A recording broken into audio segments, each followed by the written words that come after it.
This podcast is brought to you in part by P&P Games, your online source for everything video games. Visit their website at pnpgames.com or at one of their 3 retail locations in Winnipeg, Manitoba. Let's get started.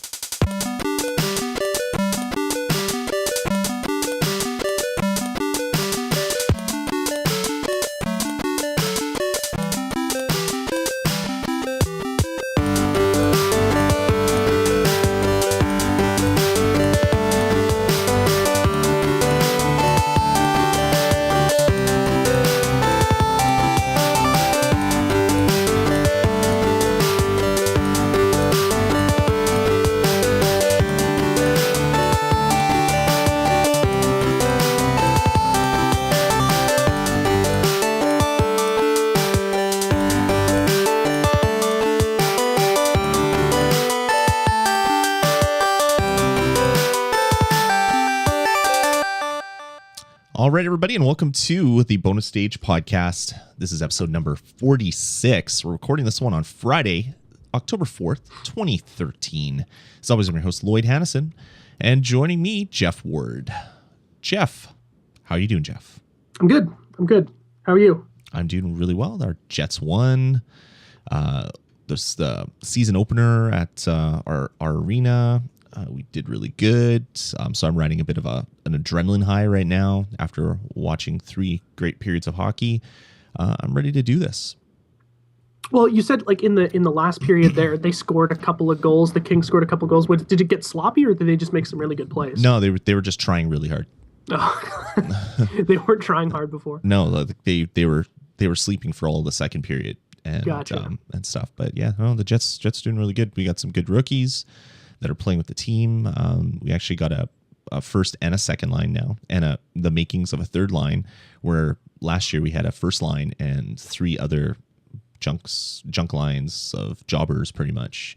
Gotcha. So it's it's good. I hope it's going to be a good season. It started out 2-0, so we'll see what happens. So unfortunately for people that don't follow hockey, you're going to hear me rattling on about hockey for the next 8 months, so I apologize which means in advance. that I can now turn around the shit that you said to me when I was talking about baseball all the time. But I don't play hockey games is the difference. So I don't play I don't play NHL 13. So I'm not going to be bringing it up every single episode because it's not going to be on my... We'll see about that.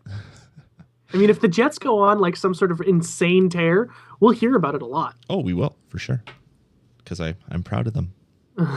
They're all grown up. They're proud of you. They're all grown up now. Yeah. But for how long? Well, we'll see what happens. I mean, how about them Blue Jays? Oh man, it was bad. It was bad. You know what though? I'm part of the Blue Jays subreddit on Reddit, and we're all like, being really smartasses about it, but we're all really excited that the Blue Jays finished 1 game better than they did last year.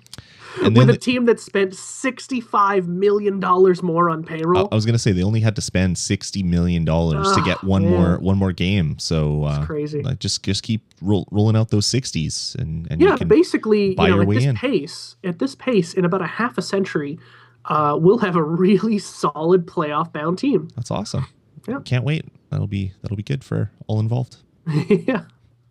Awesome. Well, let's get into the show. First, I want to start off with a little announcement that is new. And there's a podcast about Disney Infinity that I listened to a couple times. And I talked to the host just to tell him that he did a good job. And he said that he wanted to basically join the network. He thought that being part of a bigger podcast network would help him out. So I just wanted to welcome the Inside Infinity podcast. They're now a member of the VG Podcast Network, so you can find all of the shows on the site the day that they're released on iTunes. They do audio and video as well. I'm hoping that I'll be guesting on some of the episodes of this podcast, and and the host Will hopefully will be filling in as a co-host on some of the shows that I do here as well. I think it's going to be good. Really great show if you're at all interested about Disney Infinity. So all 11 episodes plus the couple other specials are on the site right now. So if you want to check it out, just go to vgpodcast.com.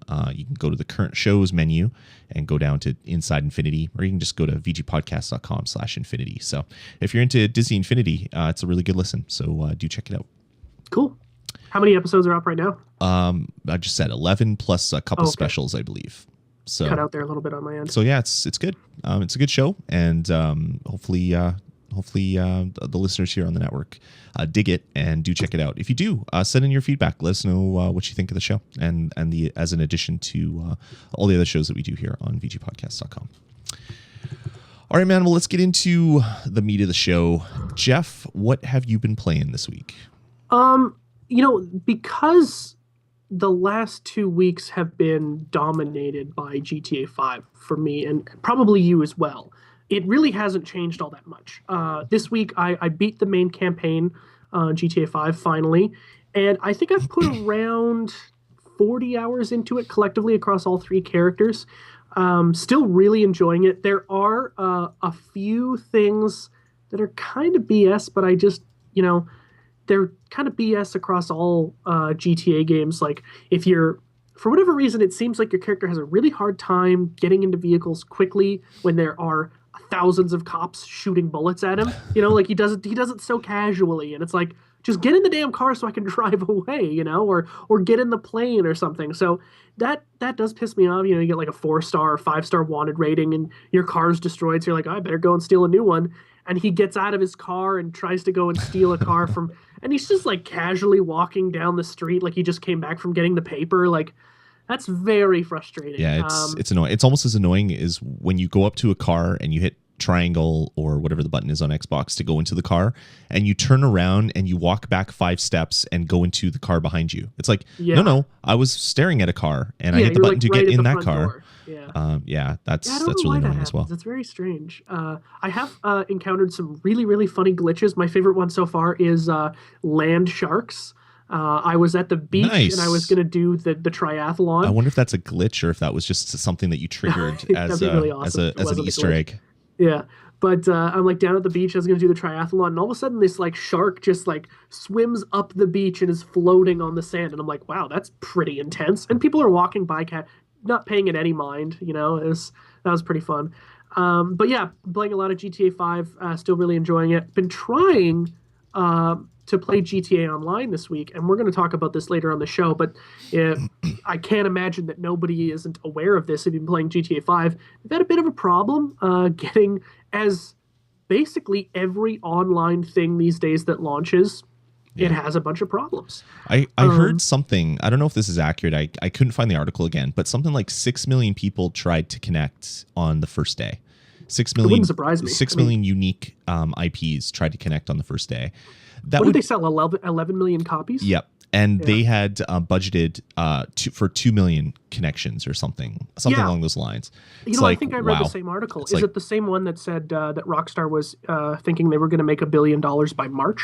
Yeah, and they made it in 3 days. So so it sold really well, and they're like, crap, we promised this game 2 weeks after launch.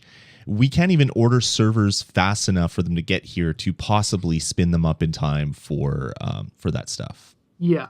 And it is another team that is working on GTA Online. I can't remember who they are. I'm going to find out when we talk about it later. Mm-hmm. But, they do feel like the B team right now, and they're certainly not, doing a very good job. That said, GTA 5 by itself, when you're playing by yourself, is still so good that you shouldn't be complaining about a game that you get for free.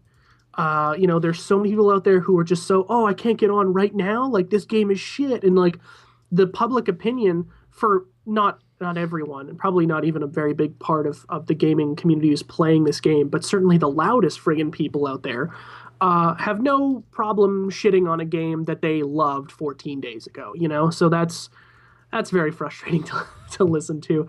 I still have not been able to play it.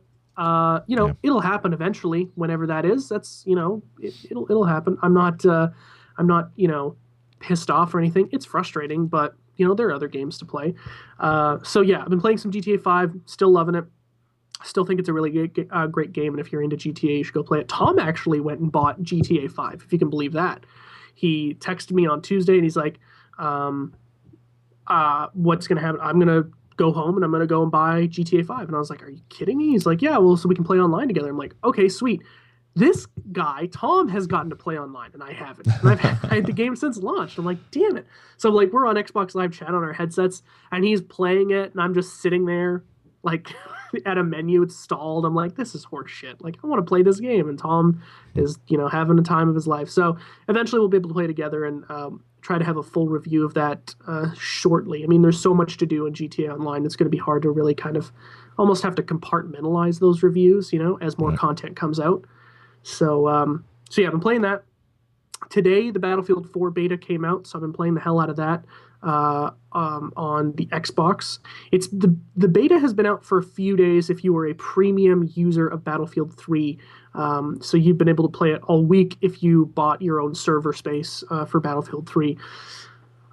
Man, this game, holy shit, is it great. So you play on one map. It's the Shanghai map. It's the one with the it's a conquest map. It also can be played on domination, but basically the best way to play Battlefield is to play Conquest. There are 5 points, A, B, C, and D flags to go through, and the B flag is on this big skyscraper, right?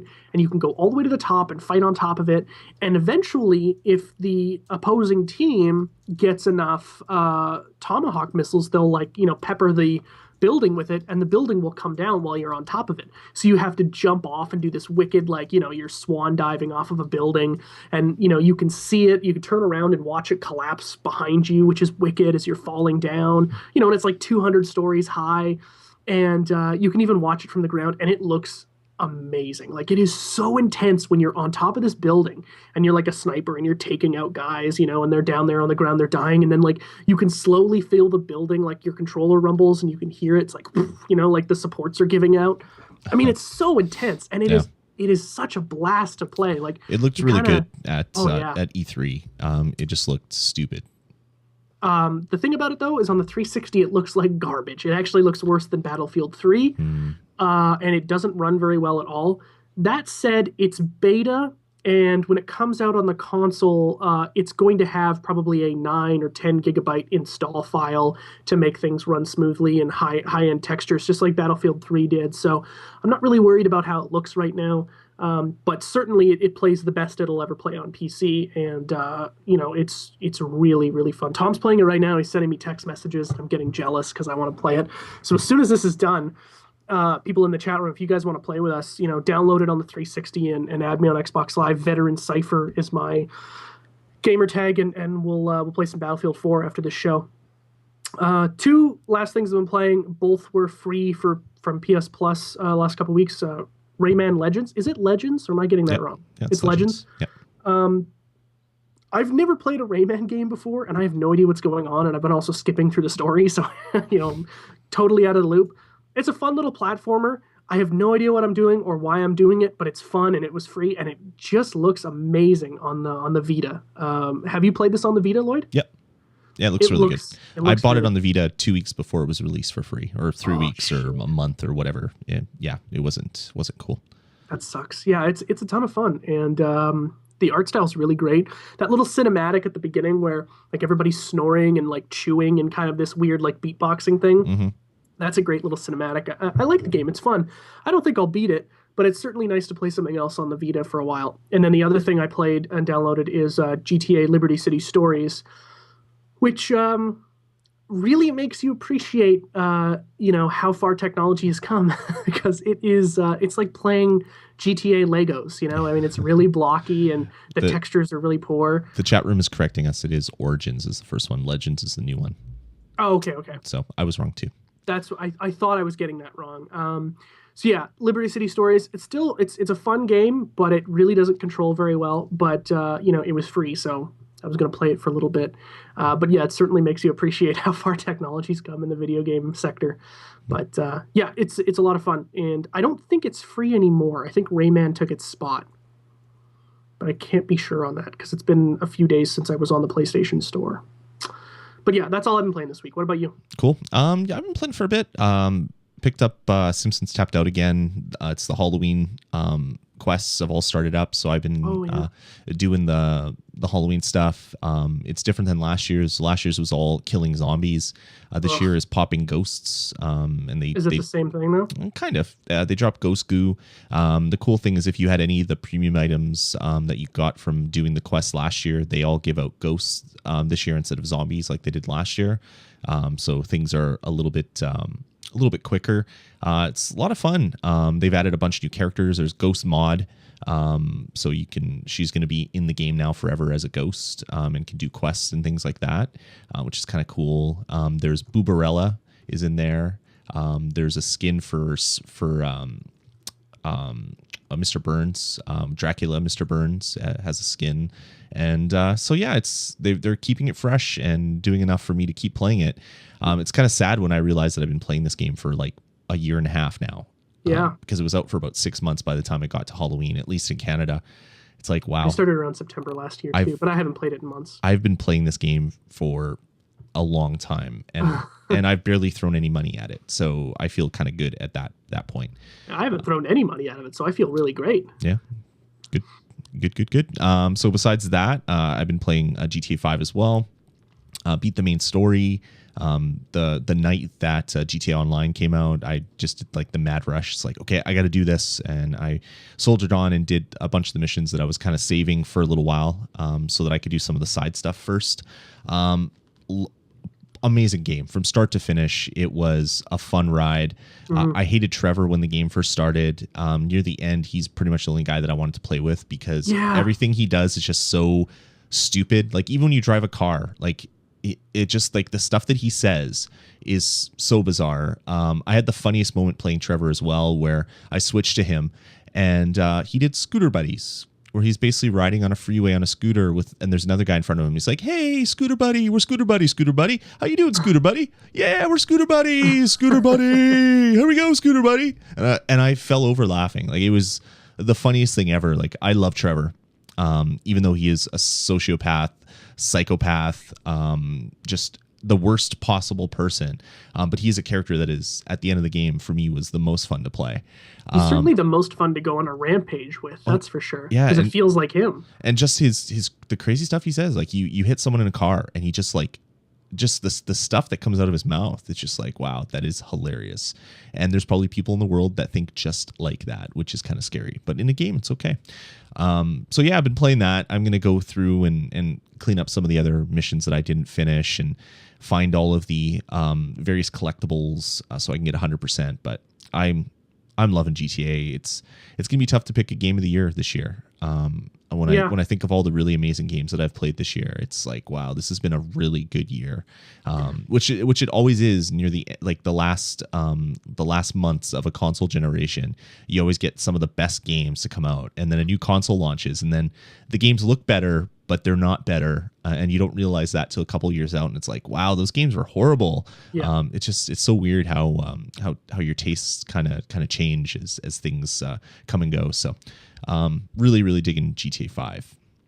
Besides that, just on your point there, it is going to be hard to pick. Like I remember, what did I enjoy playing more? GTA, which I'm going to play for probably 100 hours easily, and then GTA Online for more, or The Last of Us, which I played for maybe 20 hours, but like maybe the probably the best video game story of the year, right? Like how do I rate those? Yeah, no, it's going to be tough. It's tough. Like I looked at my my games list that I've been keeping this year, and this year I've beaten Dishonored, which was okay, Tomb Raider, which was really great, BioShock Infinite, which was amazing, Far Cry 3 Blood Dragon, even though it was a $15 download, that was an amazing experience. Last of Us, what else? Pikmin, Disney Infinity was fun. It has to rank up there somewhat as well. MLB The Show. No.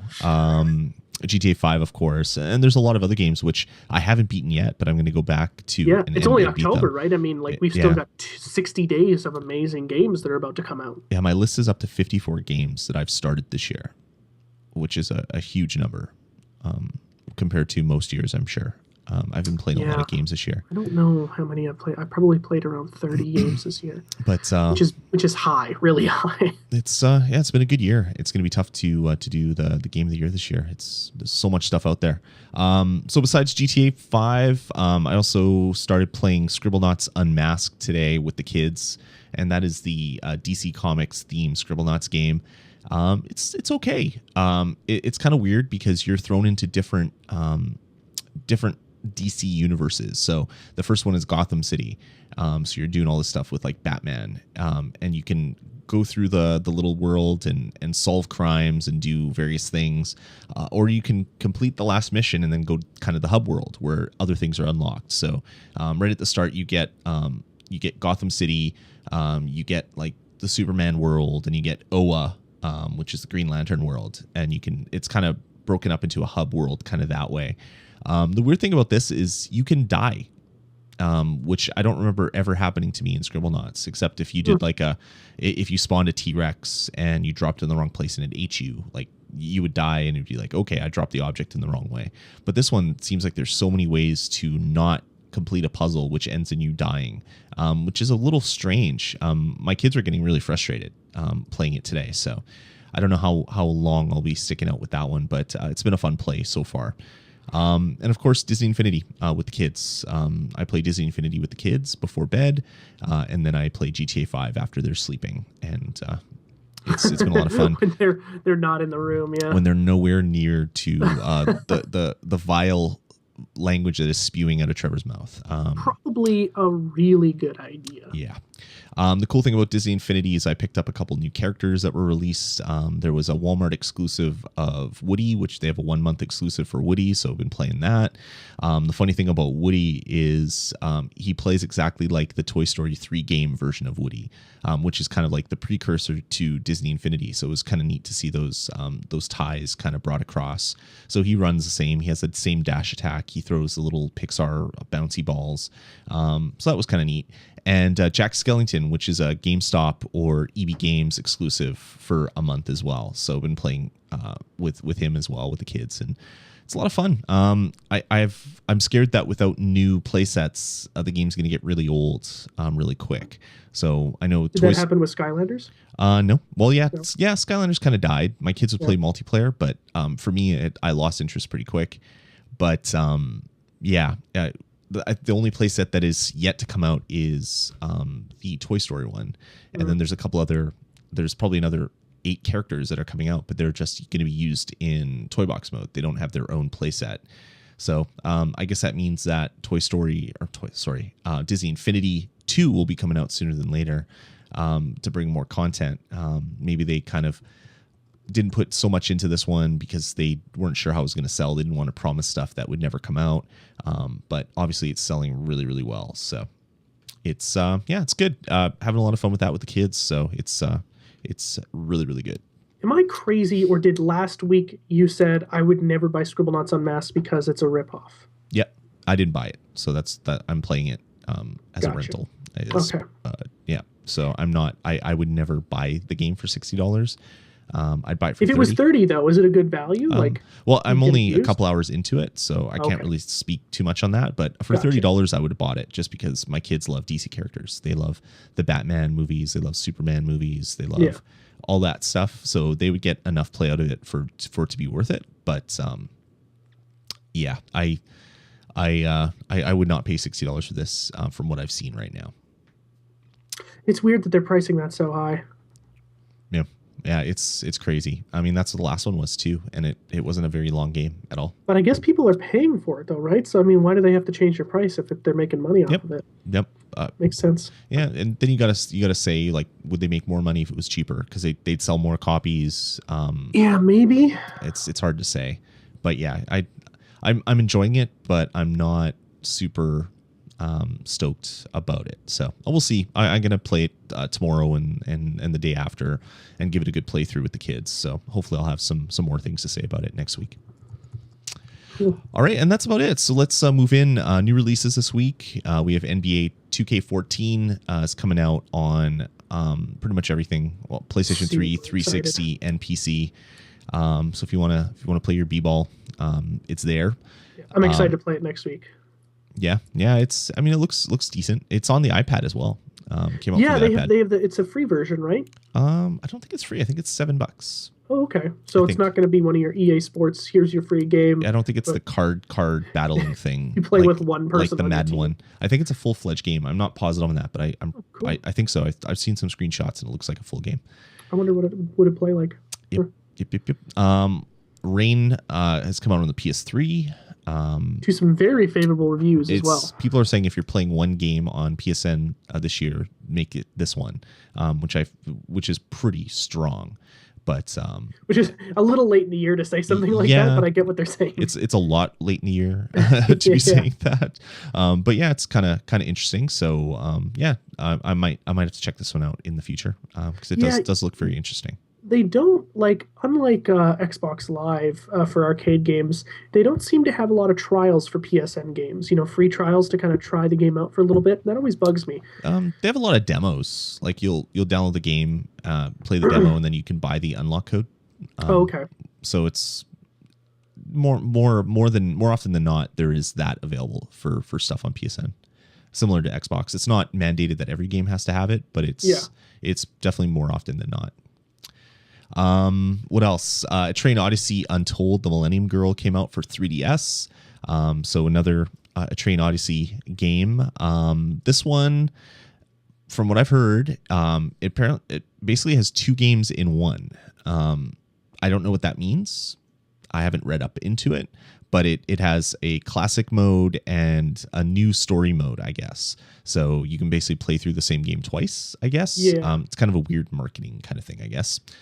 Yeah, they didn't really so from what I understand, classic mode is the same as the other entries of the game, like the previous entries of the Atrian Odyssey franchise. Mm-hmm. But the story mode is it's similar to traditional RPGs, right? With big expansive story, preset characters, cutscenes, and voice acting. But I'm not quite sure how different that is from traditional modes in the game. So right. it is kind of a weird marketing thing, like you said. I agree with that. But this game has certainly garnered some pretty high reviews.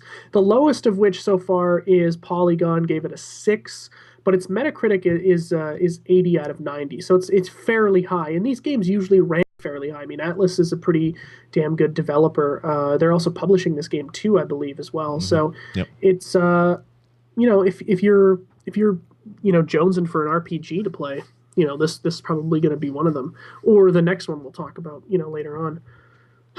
For sure. Rune Factory 4. I guess I might as well just say it right now. Yeah. Rune Factory 4 came out for the 3DS as well too. So this is This is a really heavy kind of serious Japanese styled games. Yeah. So you have a serious Japanese RPG and then more of a kind of a simulation RPG kind of game for Rune Factory. I mean, hundreds of hours of RPG goodness. Coming out on your 3DS. So it's a good week if you're into that type of stuff. Yeah, well, Rune Factory is a spin-off of the Harvest Moon series, right? Yep. Yeah, so you've got that kind of which I love Harvest Moon so much, but then you have a really wicked dungeon crawler kind of adventure thing going on as well too. Which it's kind of I think of it more as a kind of a SimCity-ish kind of RPG. There's a lot of that kind of gameplay thrown into it. Sure. I mean, obviously, it's not a full-on sim like SimCity, but it has some kind of simulation stuff thrown into it. Yeah. I haven't played too many of the Rune Factory games. I've sampled them and tested them back when you could actually rent games in Manitoba. I would rent some of those games, but I haven't played one for years. So I'll have to see what the reviews are like and maybe pick something like that up. Yeah, if it wasn't so close to the Pokemon launch, I might actually buy either Atrian Odyssey or Rune Factory. I'm actually getting excited for Pokemon, if you can believe it. I can't believe it, actually. Yeah, from what you said in the pre-show, where I was like, yeah, Pokemon, I'm excited for that. And you're like, eh. Yeah, I kind of want to pick it up because I hear it's such a huge step away from what Pokemon was. They've done a lot to make it a newer game from its gameplay, from its interface, from all the other stuff. So I kind of want to pick it up, but at the same time, I kind of don't want to spend 100 hours on another game on my 3DS because there's so much other stuff that I could be playing. When was the last time you played Animal Crossing? I haven't played it for a month. Wow. Yeah. I haven't played it for a long time either. I'm looking forward to Pokemon because, like you said, from what I understand, it's such a departure while still keeping the core gameplay the same. They've certainly done a lot to make it I guess, more of a progressive game. Make it look like, hey, we tried to make things a little bit different here in this time. So I'm excited for that reason. And yeah, I just haven't played a Pokemon game in a while. And Carly's gonna buy it. And I still haven't heard on whether or not you can have 2 save files on one game. And if I can't, I'm going to be really pissed off because I think that's still stupid. Because then I'm going to have to go out and buy a second game for myself. Yep. And we're going to have to fight over one 3DS. Yeah, So- it's even worse for me because I have 2 kids. So if I want to play the Yeah. game, I'm going to have to buy 2 copies for the kids and one for me. Because Do they each have a 3DS? Yeah, well, no. Nick only has a DS Lite right now, but he will be getting a 3DS at some point, I'm sure. Gotcha. Since he's really jealous of Allie with her 3DS XL. But yeah, it's God, your kids are spoiled. crazy. Yeah, maybe they are. All right, and also last but not least, World of Tanks is out on the 360. Well, okay. I put that on there because today is the day it's supposed to launch, but it's not out yet. They've had some setbacks. The beta is still on, and if you actually went and tried to download the game, because it's advertised on your front screen on Xbox Live, it takes you to sign up for the beta. So you can go and view the game, and you can view, hey, the release date's supposed to be today, because it is supposed to be today, after 2 setbacks since E3. E3 is like, oh yeah, it's going to come out this summer. Sorry, I meant fall. Sorry, I meant soon. Like they haven't decided when it's going to come out. And you're supposed to be able to download today, and you can't. And that really pissed me off. Not that like I'm entitled to this game in any way, shape, or form, but I really want to play World of Tanks on the Xbox. I think it'd be sweet, but I don't know what's going on with this game. It's supposed to be out today, Friday the 4th. With any luck, it'll be out this weekend. But, from what's happening right now, I can't imagine that it's going to be coming out in the next few days. Like, it's just the strangest thing. So I'm hoping to play it and kind of talk about it next week. But Smeagol in the chat room's asking, or Smurgle, he's asking, will World of Tanks make it to the PS3? Not this year, probably not next year. I think Microsoft, I should say, is going to put the lock on that thing for a couple of years. Yeah, they gave them a huge pile of money to make the exclusive announcement at E3, so it's not going to come within a year, guaranteed. Maybe also, after that.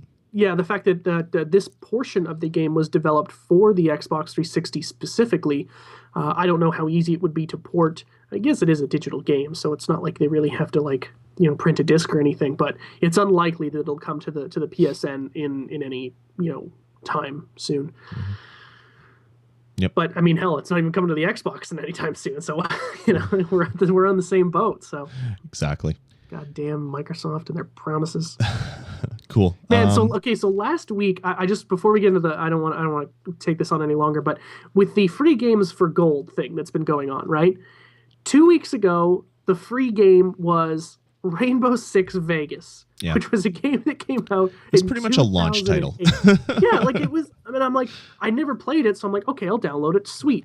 But for Christ's sake, I mean, Rayman and all the game, oh Jesus. Yeah, PlayStation is pretty much every month they're giving you a game that is 6 months to 18 months old. Yeah. And then maybe a couple other ones which are around the same age or maybe even a little bit older. But they're all semi-current games as well too, right? What's that?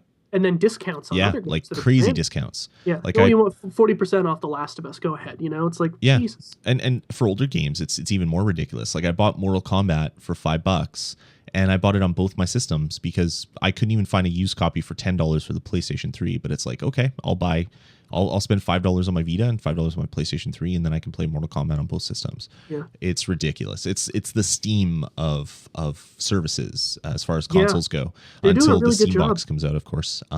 But yeah, it looks interesting. Microsoft is having a lot more sales, and I just noticed there was a couple of games on there that were like 90% off, but they're games that came out 4 years ago, right? So I mean, it's like, oh, do I want games that sold so well, like Halo 3?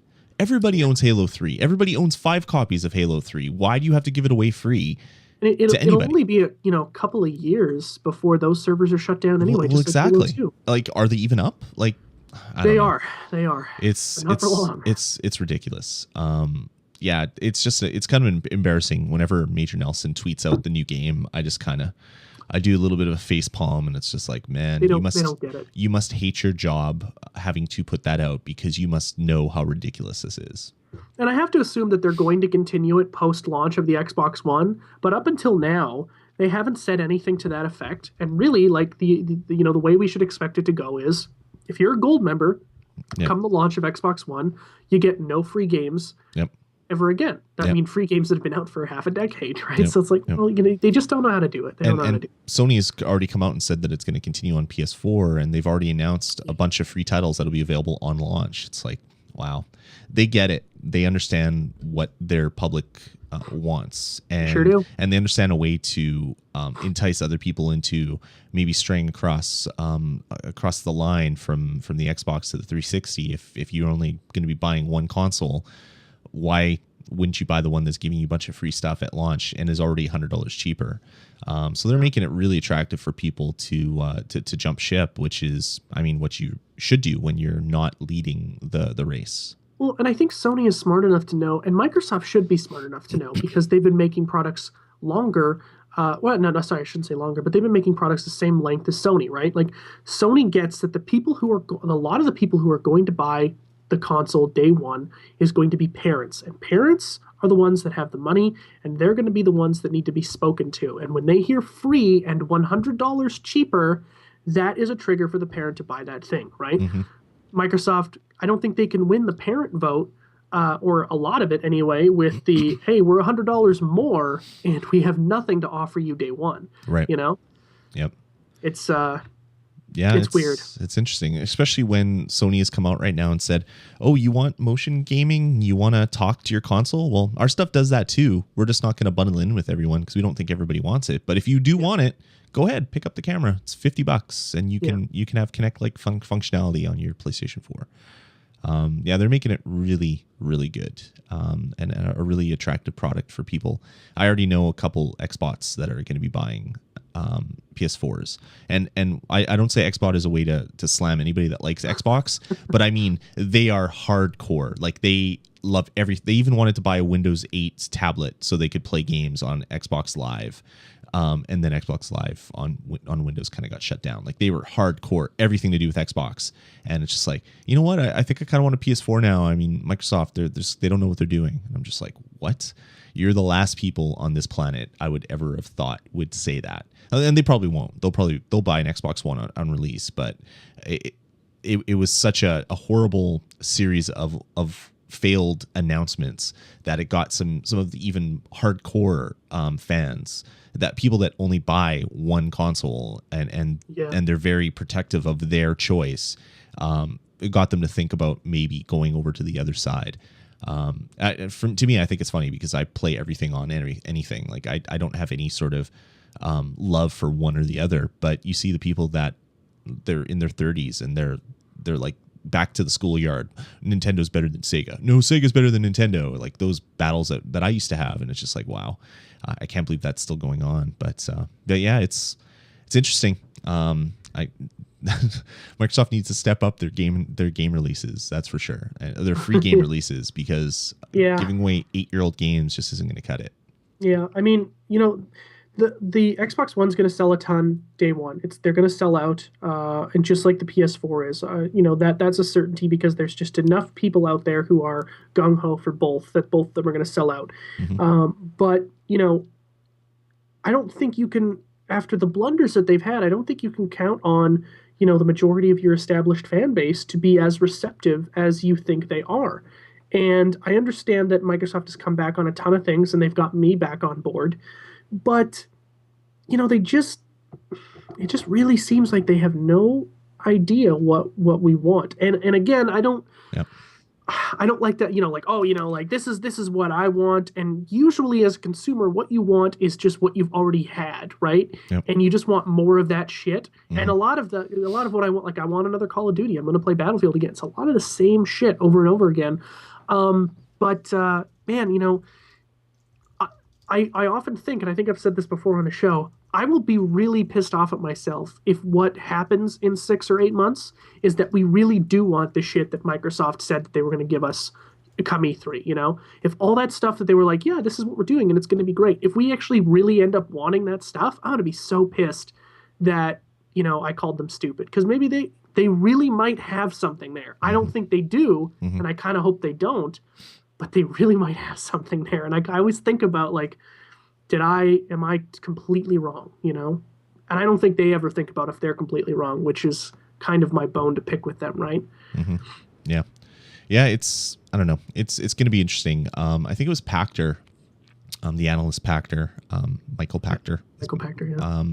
Who's been, I think he predicted that the PlayStation 4 is going to sell 6 million this year, and the Xbox One is going to sell 3 million this year going into the holidays. And he obviously he's making guesses like everybody else, but yeah, he's more accurate than a lot of other analysts that are just throwing out random numbers. And he's vastly inaccurate.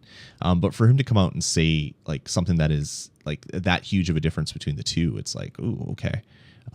Yeah, I don't know. It'll be interesting. It's going to be an interesting November anyway to see what kind of happens. But we'll see what happens. Yeah. All right, man. Do you want to take a small break, or do you want to go right into our letter and then take a small break? Yeah, let's go into the letter first. All right. So this one's from Leon.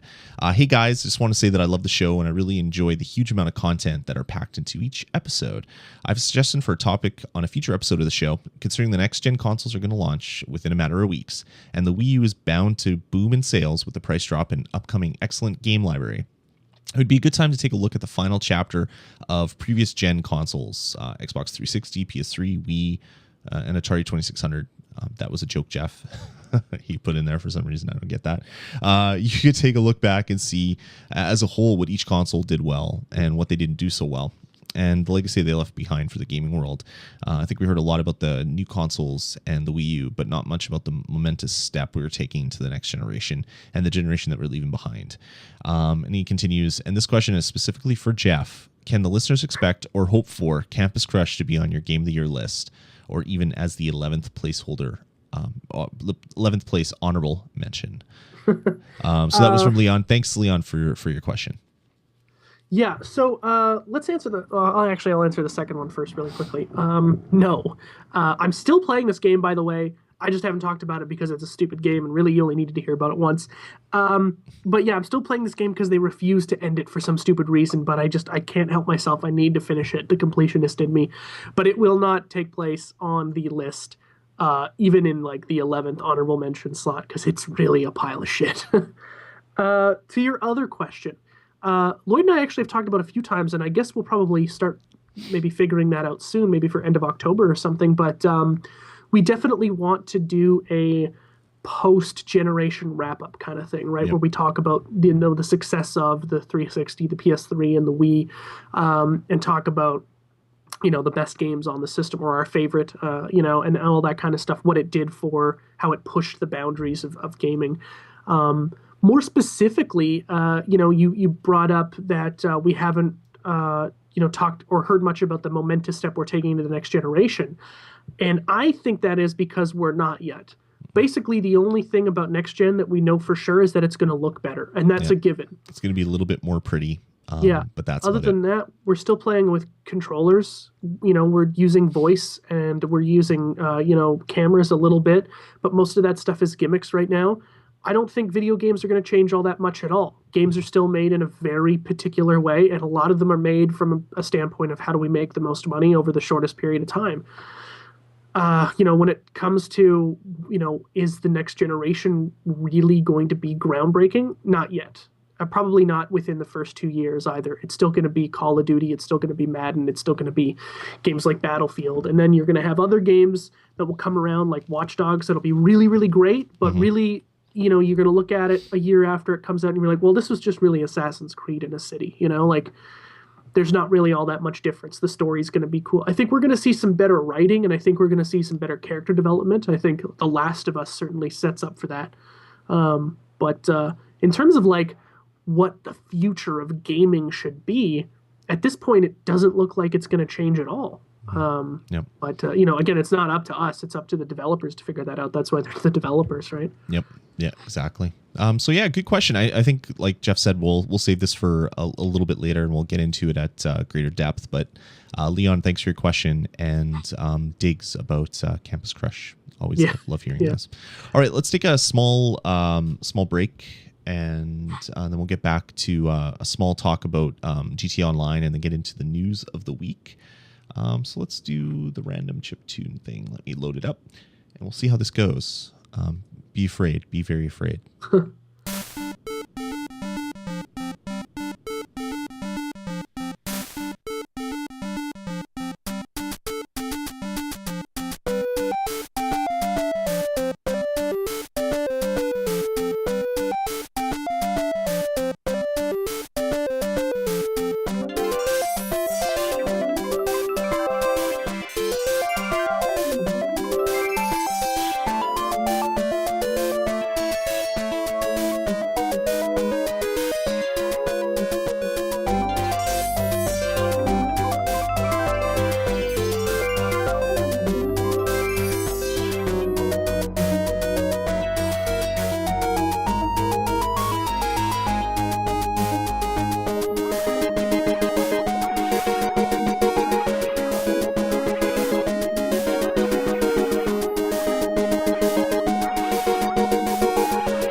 All right.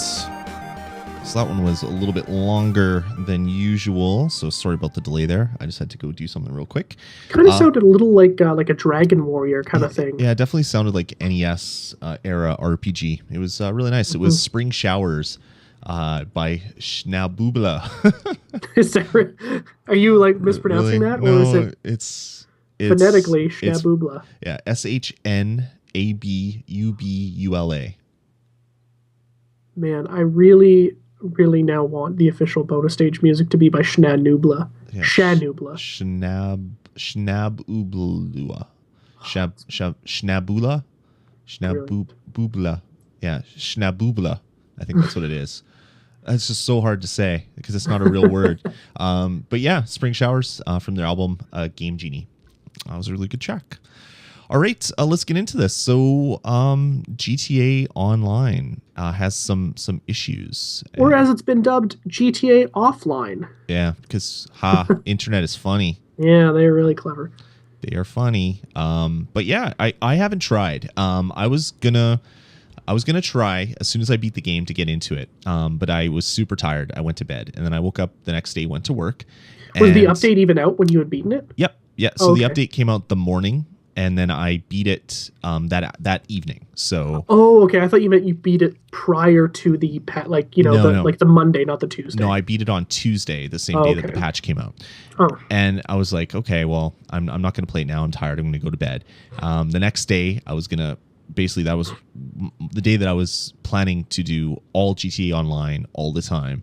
And then I heard that there was all these issues. And I was like, okay, well, that's weird. And then as the day went on, so the kids were up and put the kids down, so I was getting into my gaming time. I read some horror stories where people whose save files were basically erased, so all of their single player progress was removed. It's like, from what I understand and from what Rockstar said, that's less than 2% of the people who've played it, so it's a very isolated thing. And I'm also one of the fraction of a percent of iOS users that has iMessage problems right now. So half the time my messages don't go. Carly said the same thing. So I think you texted me yesterday, Jeff, something, and I texted you back right away, and I don't think that text went through. So it happens to me about was it half about the time. game? I don't remember. It was about something. Because I looked on my computer this morning at work, and I didn't see that message there when I was going through like new messages and things like that. But yeah, it's just the will do. Oh yeah, the about the show notes, right? Show notes, yeah. So I got the email later, so I just figured you just like, it wasn't like I needed a response, but yeah, it's just, I don't know, it's just so ridiculous. I'm like, apparently it's only a fraction of a percentage. So I know that if I have bad luck for that, I'm probably going to be one of the in the 2% that's going to get save games deleted. So I didn't even want to try it. So I haven't tried it yet. I haven't even tried to log in, create a character, or anything like that. I'm probably going to do it this weekend because the PlayStation 3 got their new patch today. And I actually just read an email that I got from Rockstar saying that the Xbox patch is going to go up sometime tonight. So it'll be basically patched on Saturday kind of thing. That's cool. So that's good news. So yeah, so I haven't played it yet. I really want to. I've been watching some interesting videos in the evenings about what people are doing online, and people stealing cars from each other and killing each other, and then people landing helicopters on other people's heads because they're pissed off because they did something to them.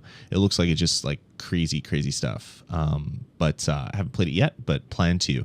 But there's been some really interesting bugs. There was an article at Kotaku that has a bunch of animated GIFs of people without arms. And they're wearing skeleton masks, which makes it look even weirder.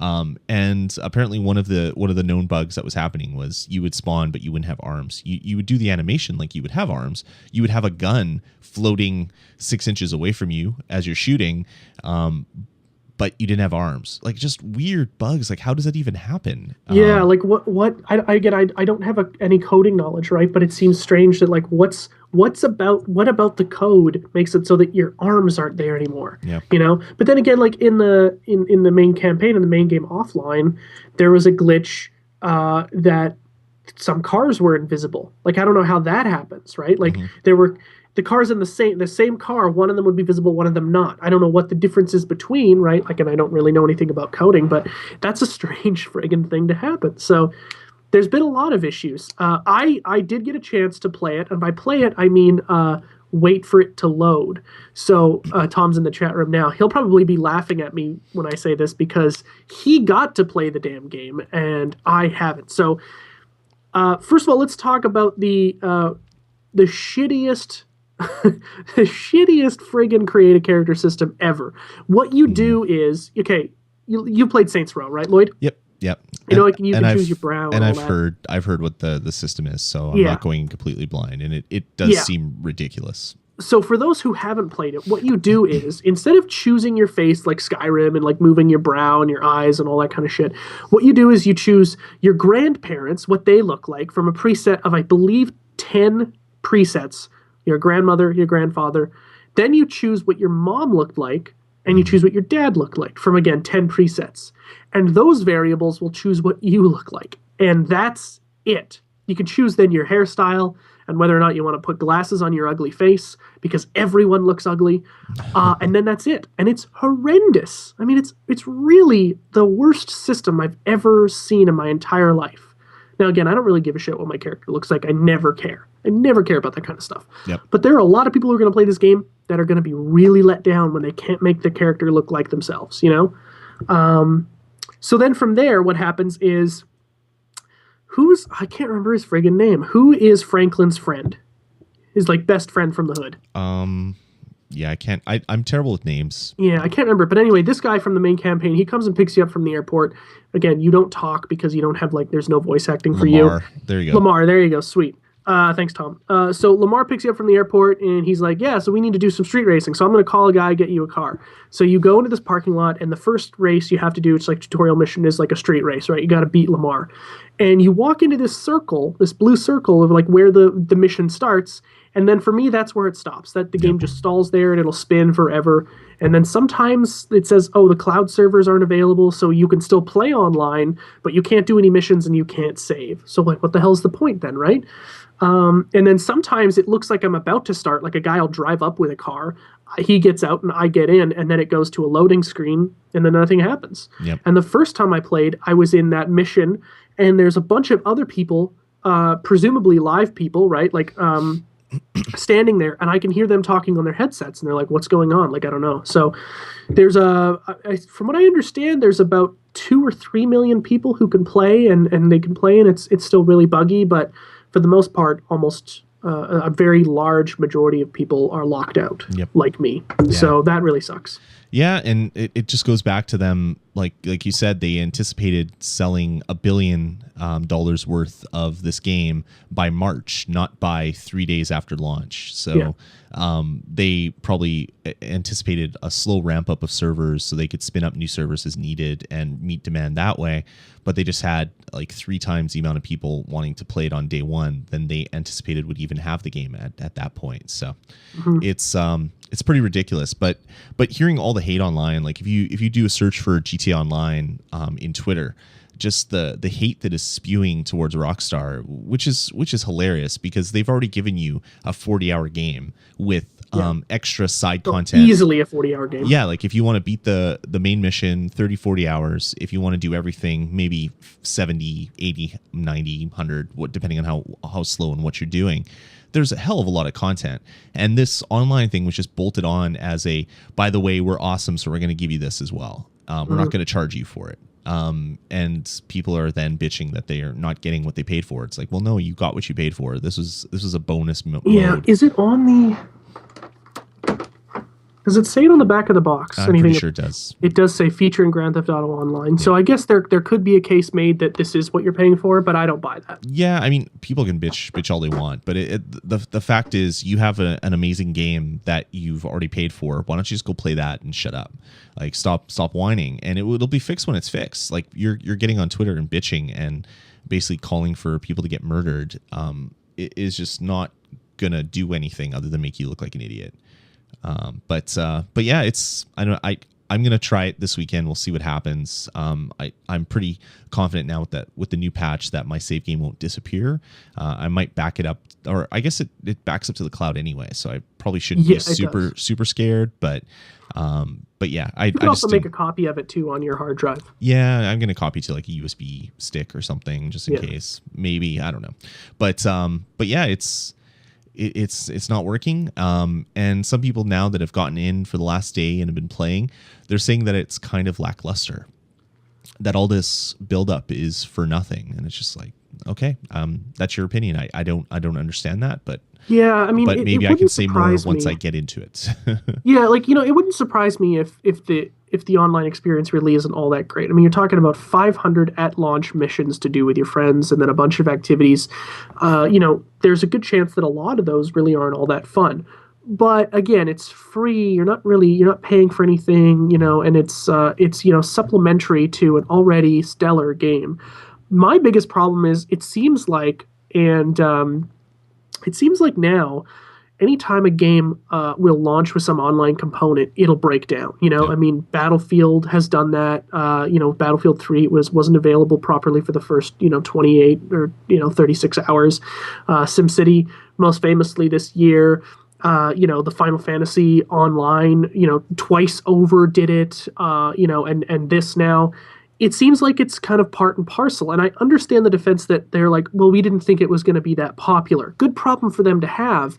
But if I think about any other industry in the world that launches something and it doesn't work or it crashes and people are pissed off, people get fired. But here in the video game industry, it doesn't seem to happen. They're like, because really, at the end of the day, we'll bitch about it all day, but we'll still play it. Right.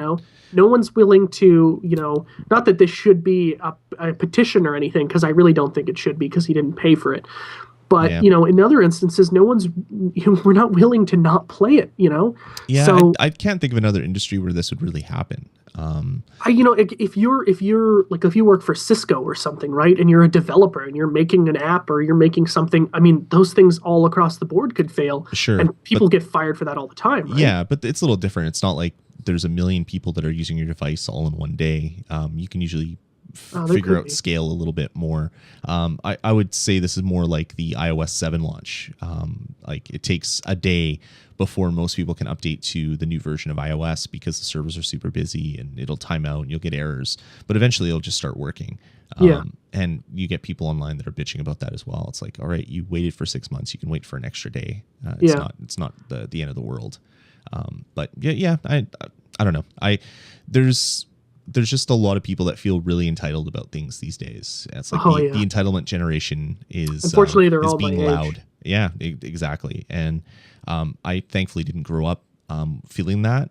So I don't get online and bitch about things like this usually, except if it's on a podcast just to make conversation. But it kind of sucks, and hopefully it's going to end soon.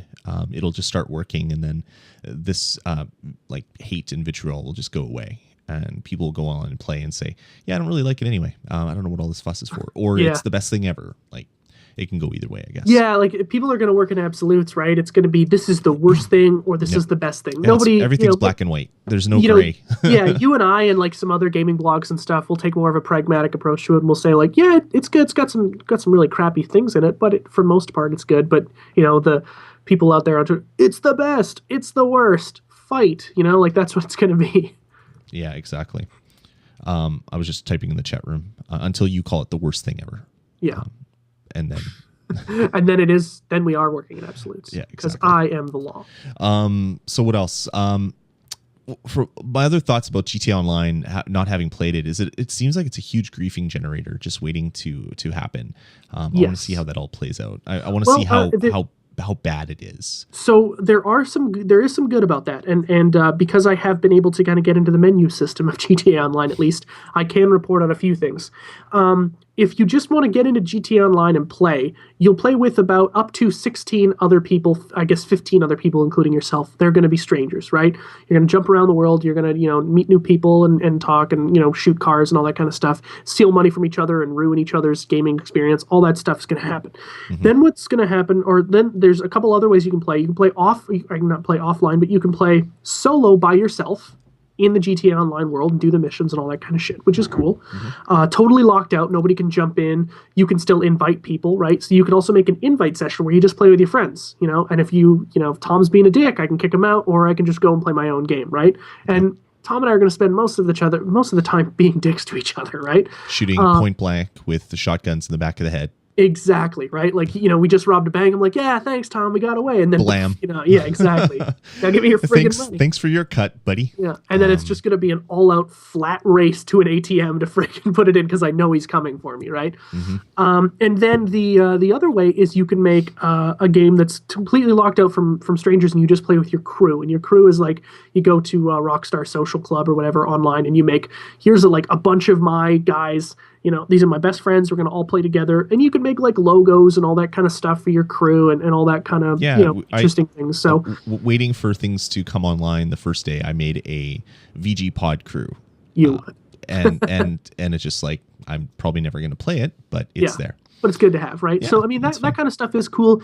Again, you can play with strangers and it can be good or it can be awesome. I feel like playing with strangers might be the most interesting, if you get a couple of your friends and then some strangers, because you don't have to worry about, it'll be kind of fun to just screw with them, right? But at the same time, you can also play by yourself or just play with your friends. And that's, maybe where most people are going to play. It's not what I thought it was going to be when I first heard about it was, here's GTA 5's world.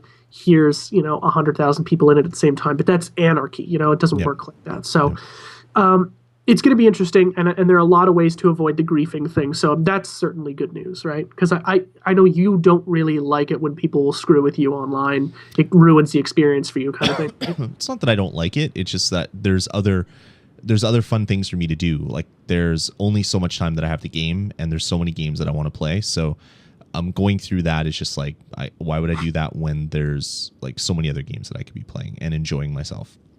Yeah. I mean, that's why I quit playing online shooters, because it was just too annoying most of the time. And just like, okay, I don't even want to do this anymore. I just want to go play something else. It is certainly annoying, but I love that competition. I hate being the person who's annoyed, but what I love more, or I guess my desire to be the person who's annoying is more. It's like compelling to me. Like I gotta piss that guy off. I guess it helps when you have more time to play games as well, because then deaths don't really impact you as much as someone that doesn't. Like I have very small windows where I can play games. So to spend an hour trying to find a good match where I'm not getting griefed or shot immediately because horrible server connections, it's just like I'd rather spend the time doing something else.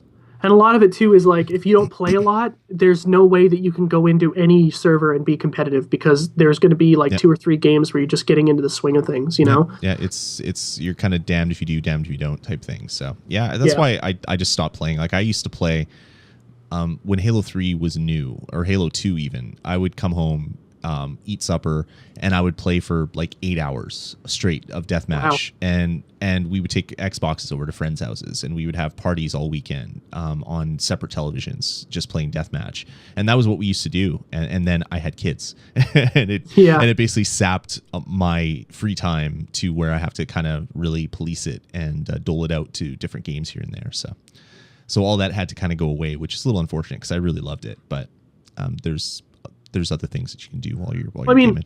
At some point, Nick's going to grow up. He might want to play shooters, and then you can get back into it with him, right? Yeah, for sure. Once I can filter out the bad language, that'll be great. Yeah. Well, I mean, he's going to go to public school, right? So. Yeah, you don't hear the type of things that you hear on Xbox Live in public school. You don't think so? I'm pretty sure. Okay. I don't think kids teabag other kids in school, at least not as much as they used to. Not without getting suspended. So yeah, there's a bit of a difference, but yeah. So GTA Online, interested to hear any of the listeners that have played it, what your thoughts are. Shoot us an email, vgpodcast@gmail.com. Let us know what you think. I'm going to try to get into it a little bit this weekend. The crappy thing is that each console is separate, so I won't build a game with you, Jeff. So I can't shoot you in the back of the head while you rob a bank, which is unfortunate. And the same thing with some of the listeners, because I know a lot of the people that I wanted to play with do have Xbox. So that doesn't work. So we'll see what happens. Maybe in some far-flung future, there'll be some amalgamation of all the versions, but I highly, highly doubt it. Do not think so. Mm-hmm. All right, cool. Let's move into the news. I guess the biggest announcement, we covered a bit last week, didn't we? Did we talk about this last week? No, actually. So like, because we talked all about GTA, right? We talked all about GTA and my power got like there. So basically what happened, there was like a tree branch or something that like cut basically power to the block. So I cut out all of a sudden, and you finished the show solo, and you said that you left this one so we could talk about it next week. So okay, I can't even remember. It's been so long ago. 7 days. So Yeah, so Valve had a bunch of announcements last week, so we thought we'd chat a little bit about them. They announced SteamOS, Yeah, just some little announcements, eh? SteamOS, the Steam Box, and a Steam controller. So I kind of talked a little bit about it last week. I remember. Okay. What are your thoughts, Jeff? Well, I mean, wow, I said that really loud. Sorry. There's a lot to take in here. First of all, like just my impressions of it without, thinking about if this is a good product or if it's going to sell or anything like that. My marketing brain tends to try to go to those places immediately. I really like what Steam is doing, and they're taking a monster risk here, putting a lot of money and a lot of resources and a lot of time into something that may or may not work. I love that they're trying to get into the living room space, and I feel like with the way that Steam is set up, it's something that they can be really competitive in because they certainly have the best digital platform available and probably will for quite a long time before somebody catches on and starts doing things the way they're doing. So I like what they're doing. I really think it's cool. SteamOS looks, interesting. But the biggest news for me was the Steam Machine, which, by the way, is a hell of a lot better than the name Steam Box, which I never heard Steam Machine in, the kind of the rumor talk. I just don't know. I don't understand how the Valve OS, it's called SteamOS. It's not called GLaDOS. Like, that's just an obvious thing, which would have a bunch of geek cred and people would know exactly what you're talking about, that the game would come out for GLaDOS. Well, and I guess, a lot of what they're trying to do here is not just appeal to the geeks. And I get that. Yeah, but if you're inventing a system, you could have called it the Wii. that is a ridiculous name, but now it kind of makes sense. But they would just be building off the success of one of their huge franchises. Yeah. It's just, I don't know, ridiculous. The Steam Box or Steam Machine, to me, it doesn't sound to me like it's an actual thing. It's going to be a platform that many different vendors can make. So it's going to be a set of specs and standards. So Asus can come out with their own Steam Box. Anybody can come out with their own Steam Box, load the SteamOS on it, and sell you a small, powerful gaming PC that you'd hook up right to your television. Yeah. To me, that's a better thing than the Steam Piston that they talked about last year, where it was going to be this $1,000 super high-end gaming PC that was super tiny. It's like, well, if you're going to come up with a new console and charge $1,000 for it, it's going to be a non-starter.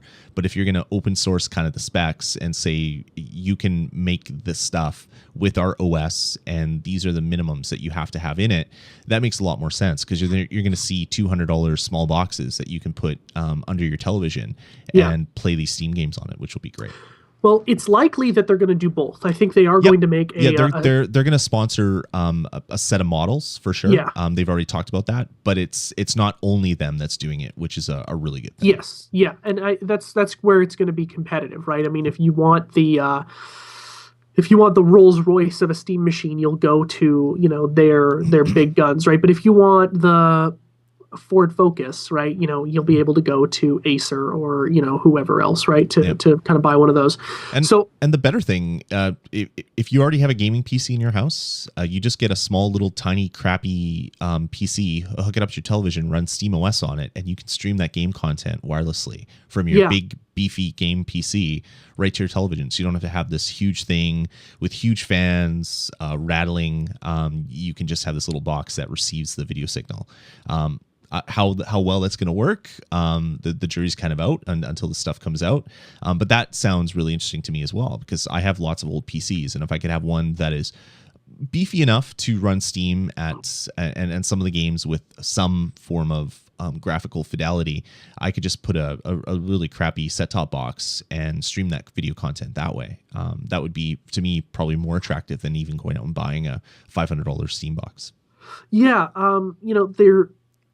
I like that idea as well. I think it, again, the jury is going to be out on a lot of this. It's going to be a lot of speculative kind of talk. So just so that people aren't, thinking that we have the facts here, a lot of what we're going to be talking about is speculative.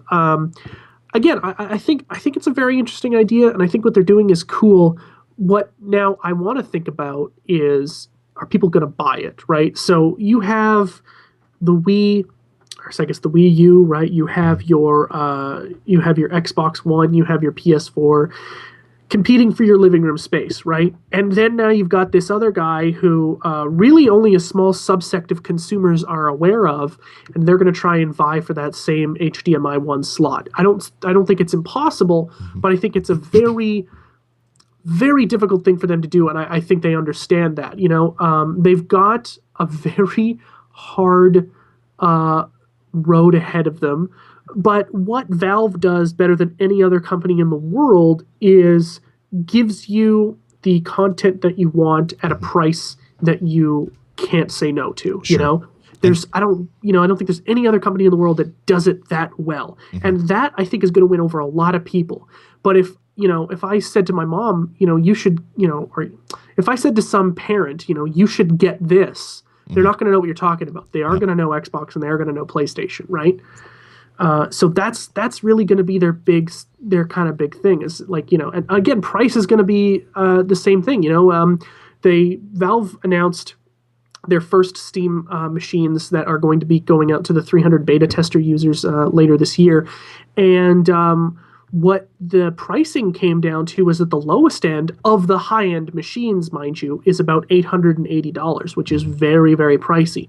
So someone's going to have to do quite a bit of work to get these down to the comparable prices of the consoles that are out there now. Well, you can already build a gaming PC that can run Steam for $400. It's not going to play everything at the highest settings, but it's going to be a pretty damn good gaming PC, and that's all you need. Like, that's the best part about this is it's not a console; it is a platform. So it's just like it's like they're inventing a new class of PC.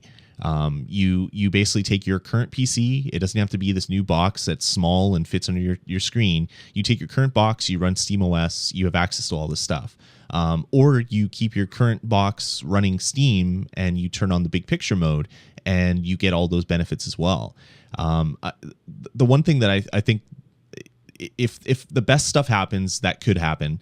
What this whole process is going to do, this whole announcement, this whole announcing the OS and everything, is that more game developers are going to start porting their stuff to Linux. And once that happens, you can take $200 off the cost of your PC right away because you're not buying a Windows license. So you can get those $600 Windows licenses that much? They're about $180 if you buy them flat out. If you buy it OEM with a PC, it usually adds about $120 to the price of your PC. Wow, that's insane. It's a lot of money. That's a lot of money that they can cut off. So these $600 PCs all of a sudden become $400 PCs running a free OS. And if all you're doing is buying a cheap PC with no OS for gaming, I mean, that becomes really attractive as well, because getting games running on Linux now, it's doable, but it's not fun. Like, a lot of the stuff, you need custom drivers. You need to hack stuff yourself. You need to go to forums and download stuff that other people are working on. If it can be as easy as downloading an ISO burning it onto a DVD, putting it into a DVD drive or a USB key, loading it, having some way to easily get drivers for all the new video cards and the stuff that Steam is going to support, I mean, that makes it more of a Mac-like experience to getting a Linux box running. And if you could buy a $600 PC for $400 and run Steam games on it, connect it to your television, I mean, that's a pretty good value, especially when Steam has like 50-cent sales, 99-cent sales, $5 sales, games for $10, buy 4 copies for $29 and share 3 with your friends. Like, they do ridiculous things that no other platform does.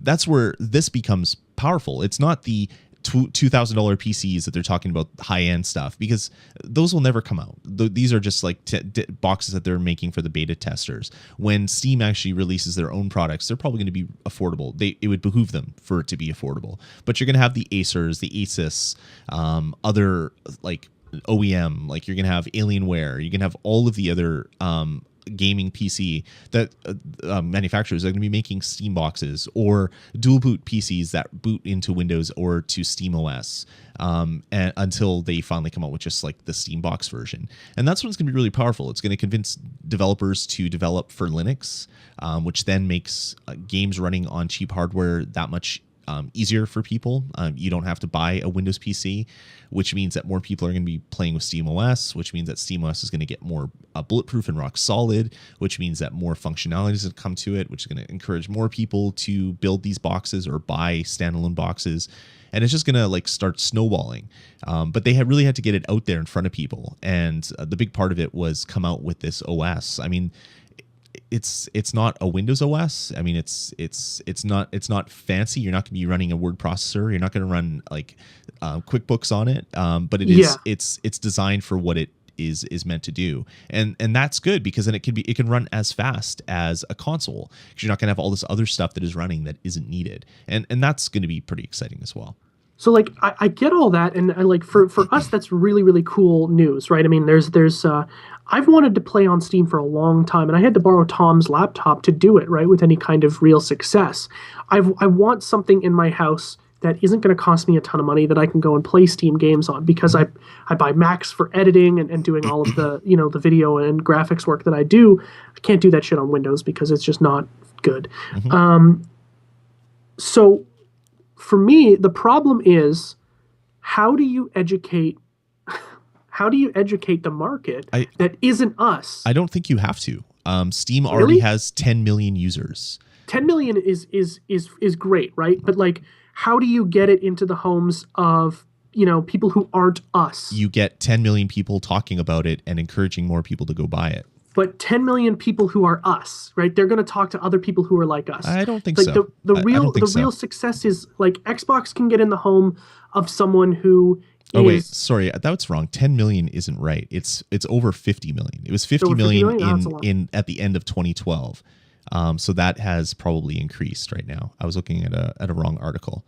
I think the big problem is, how do you get parents to understand what this is to buy it and to put it in their house? But the beautiful thing about this is kids don't need to convince their parents to buy something. The kids are already getting PCs, and they can just boot off this USB key that will then take them into this interface. Yeah, I guess. I mean, it's Steam. Like you already have Steam. You already have access to Steam.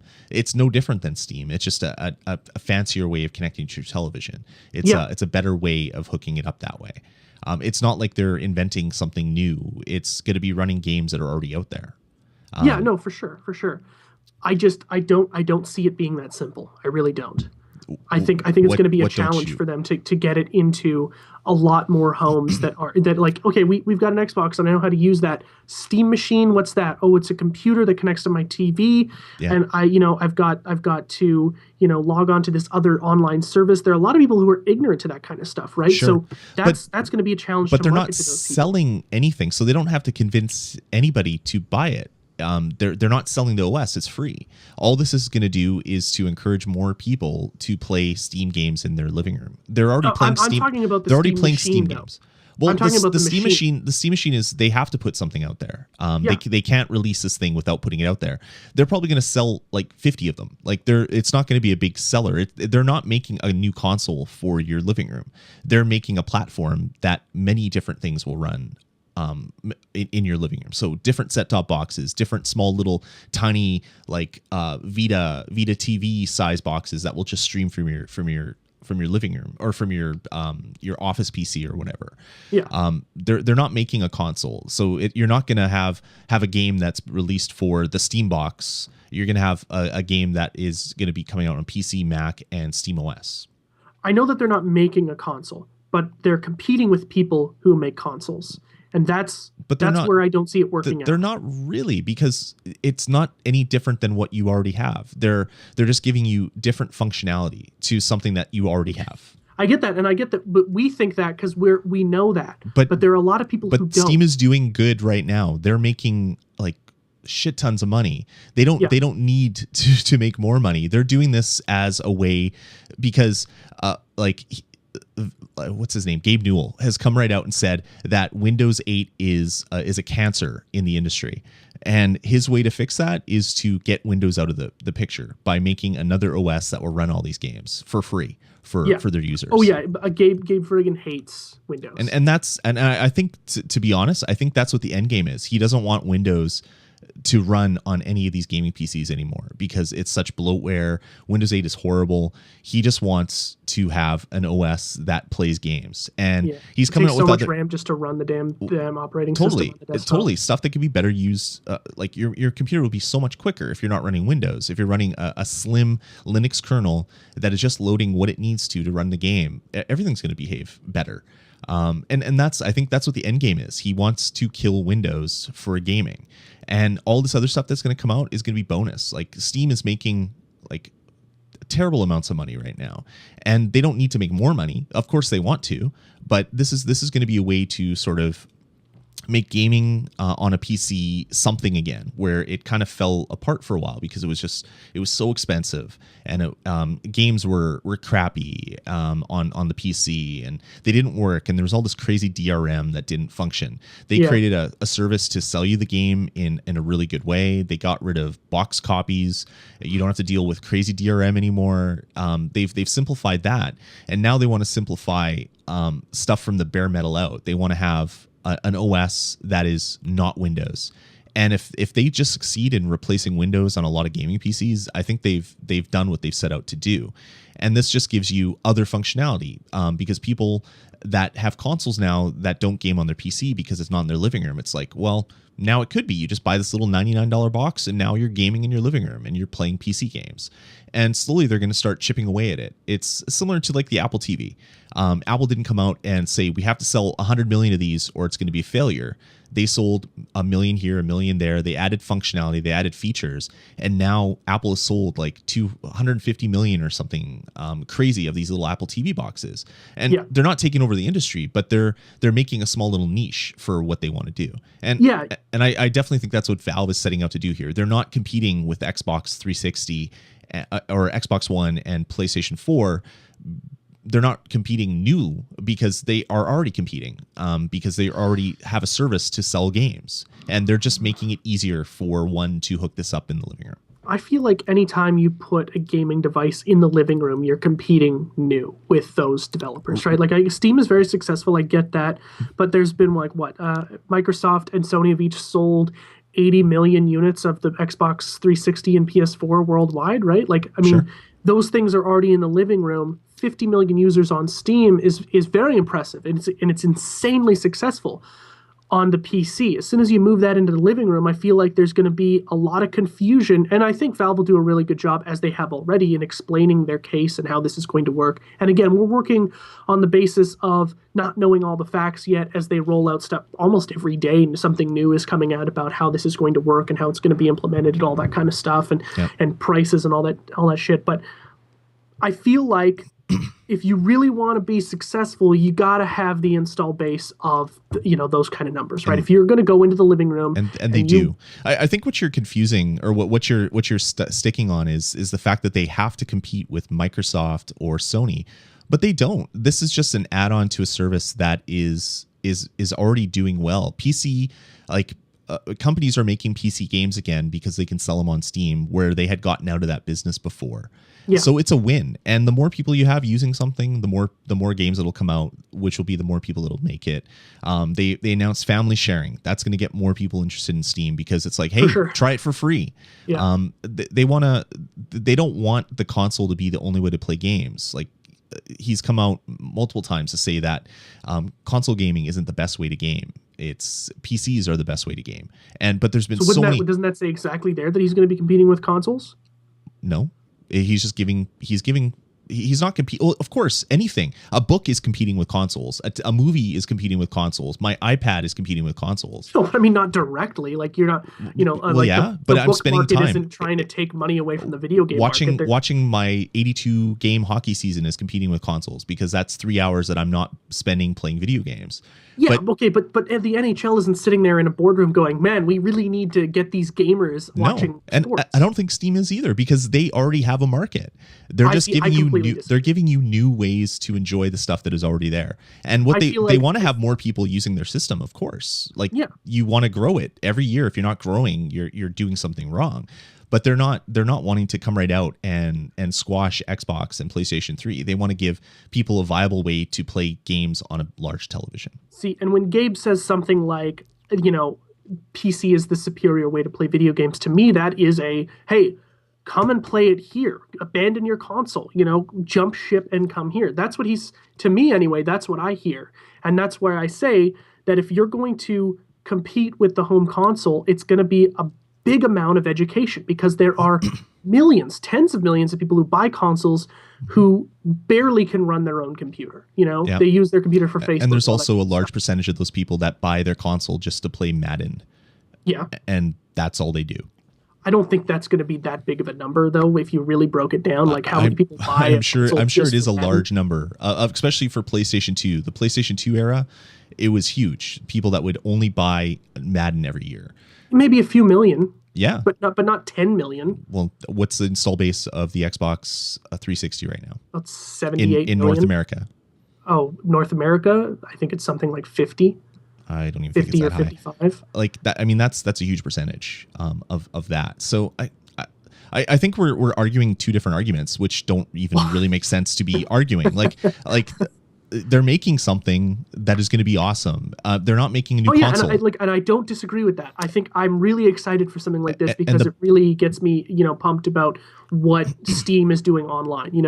I feel like, if Xbox was still into their, we're going to do everything digital like Steam, that's stupid, because I don't like the way we're doing it. If Steam came over and said, like, we're buying Microsoft and we're going to do, if they did, I'd be like, okay, that's cool, because I know that they've already done it and they've done it well, Yeah.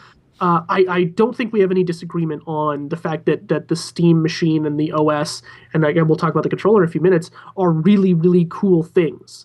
What I disagree with is that I feel like they are competing directly with Sony and Microsoft for that home living room space. And to do that successfully, they need to get people who have never gamed on a PC before.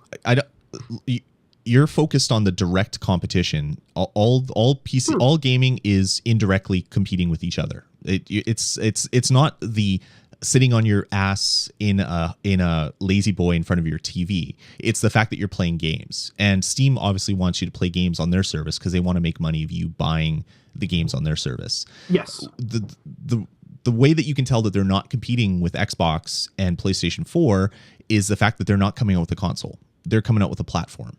They're not saying we're Valve. This is our new console, and you need to buy this to play the Steambox stuff. And they're doing the opposite of that. They're making it an open platform so that many people can make their own stuff. You can buy all the components, build your own PC. Computer manufacturers can come up with their own boxes.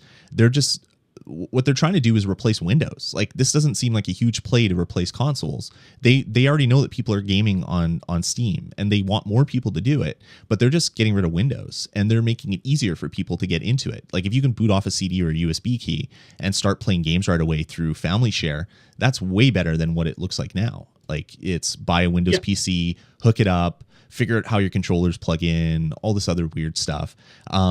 It just works with this because it's meant to just work. You buy the USB key, you buy the controller, you plug it in, you boot your PC, boot off of it, boom, you're ready to go. So by default, by doing that, they're going to make it easier for people to then buy stuff. They're going to make it easier for people to get stuff for free, playing friends games. They might stick around and buy more things, and it's going to start snowballing that way.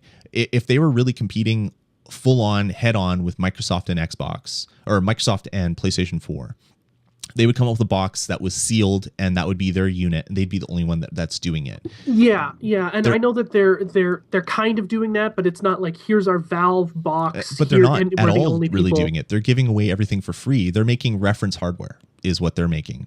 Yeah. But to get people really, I don't think a lot of people are going to buy that hardware if they already have a gaming PC. To be honest, I don't think they're ever going to sell this hardware to the public. They're making beta hardware to give out to people to test the OS, test the service, and they're going to leave it to other people to release hardware. Yeah, and then I guess that's an indirect. They didn't go out and petition those boxes to be made. I don't know. I still don't see it the way you do. I think this is a play against Microsoft. Windows, not Microsoft Xbox. It's more of a play to attack Microsoft Windows than it is as a play to attack the current consoles that are out there. They're going to get benefits from people playing Steam regardless. But I don't think this is a direct shot over the bow of the Xbox One or the PlayStation 4. It's more, Windows, you suck. We want to get rid of you for people that are buying gaming PCs. Yeah, and like I get that, right? And they're it's not like they're trying to get the market of, like, nobody's going to buy this thing if they're if they're using word processors and stuff like that, because it just doesn't make any sense. But I really do feel that they are trying to take out some consoles here. I feel like they want some more of that install base. Okay. That's what I feel. At the end of the day, I guess it really doesn't matter what their methods and motives are. The fact that they're doing it is pretty cool. So let's move on. Which I totally agree. I totally agree on. Let's move on to the controller. It's really bizarre. I showed it up on screen a little while ago. If you're watching the video, it is all touch based. So they've gotten rid of physical sticks and physical buttons, except for a few of the buttons. There's buttons on the front, and there's of course triggers and other things. But they've basically taken the joysticks and the D-pad, and they've removed it from controllers entirely, and now it is a touchpad. Which immediately had me screaming no, because I play games on my iPad and virtual control sticks are horrible. And I didn't think that a touchpad would be even better or any better. But I've read since this announcement a lot of articles of people that have played with it, and it does some really cool haptic feedback. So it can basically send pulses to any part of the pad. So That's cool. So you can basically feel if you're on center. You could be using it in, say, like a driving game, and as you're all the way to the side, it could start vibrating under your finger, letting you know that you're riding on like the side of the road, or hitting something lightly to move back. So they're basically going to give you the sensation that you're using a thumbstick without actually having a thumbstick. And then everything on this controller is fully mappable from the game developer standpoint. So there's an LCD panel on the screen, which is touch based. I don't know. It's weird. It's like almost like having an iPhone that is used as a controller for my console. And this is when Apple is trying hard to get physical hardware to play games on their devices. Now Steam is going the other way, or Valve's going the other way to make more touch-based controls for their box. When I first looked at it, I didn't like it at all. I've heard a lot of people say that it's decent.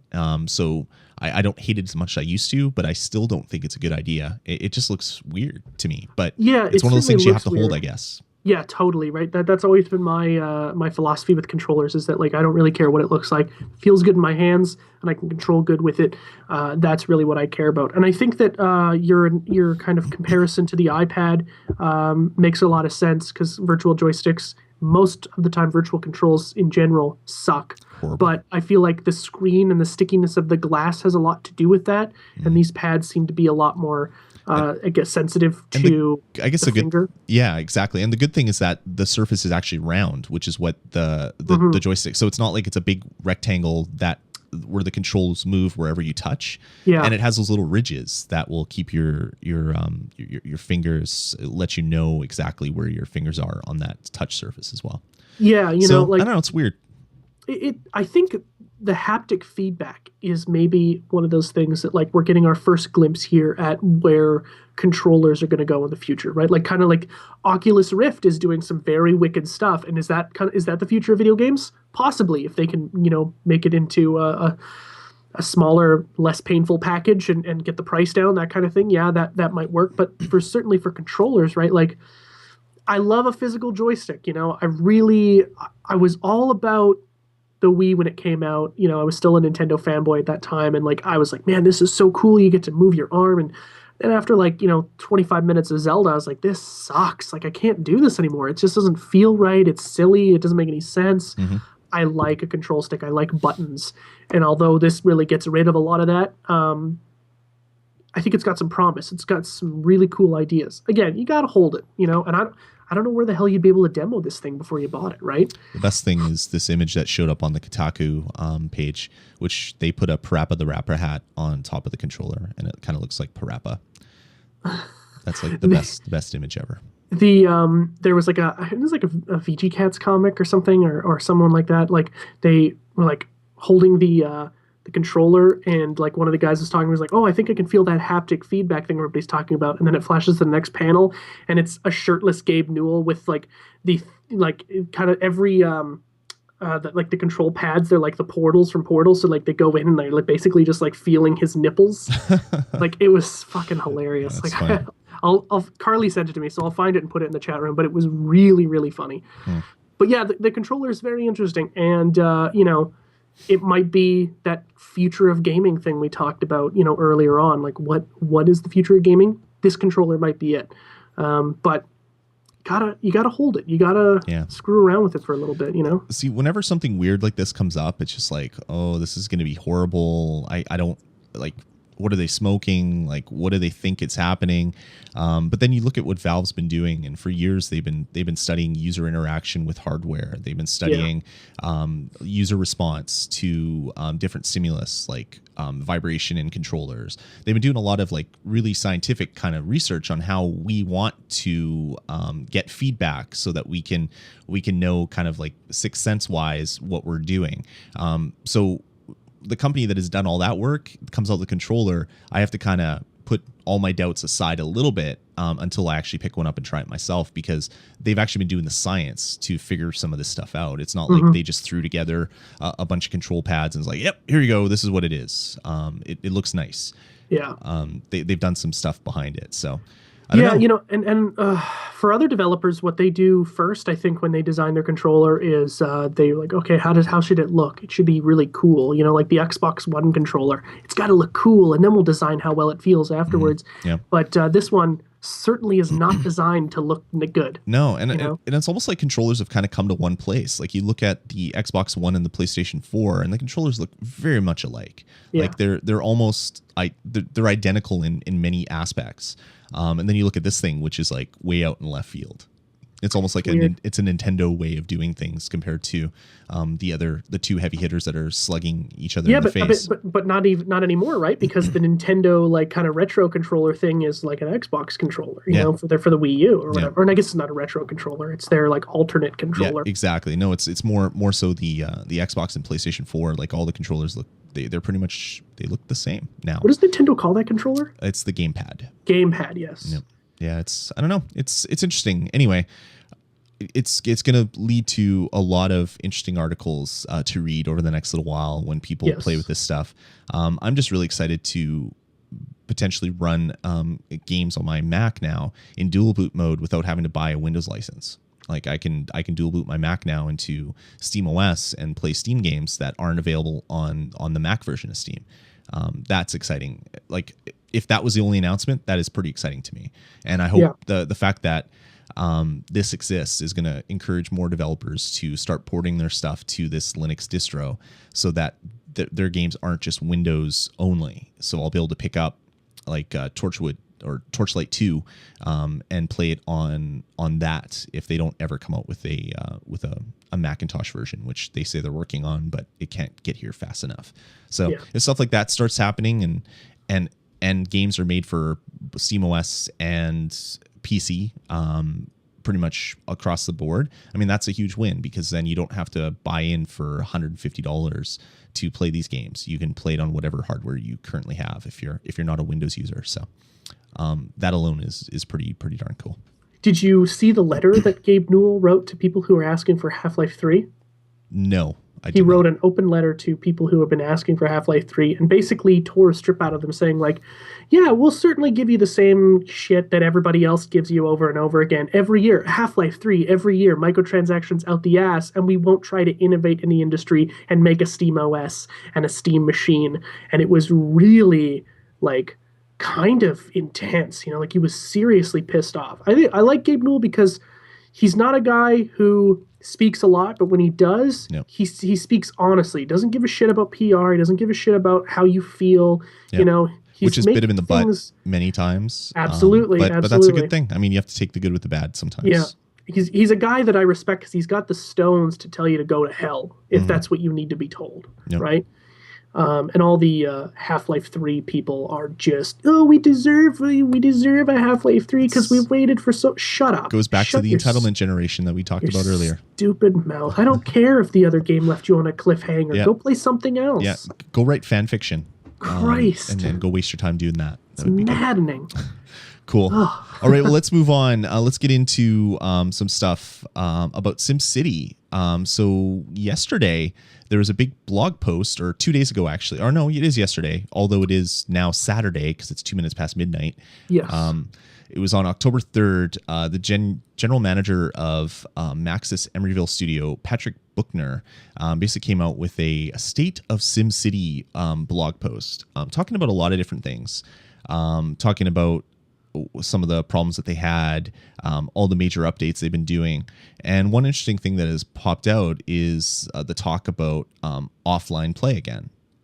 Yes. Which I thought they had already shot down multiple times. Well, I'm pretty sure just like when Xbox said, "Oh yeah, we can't make it not offline." It's almost like you can't believe what people say. It's really bizarre. Yeah. But yeah, I mean, Oh man, 7 months, cynicism justified. 7 major updates.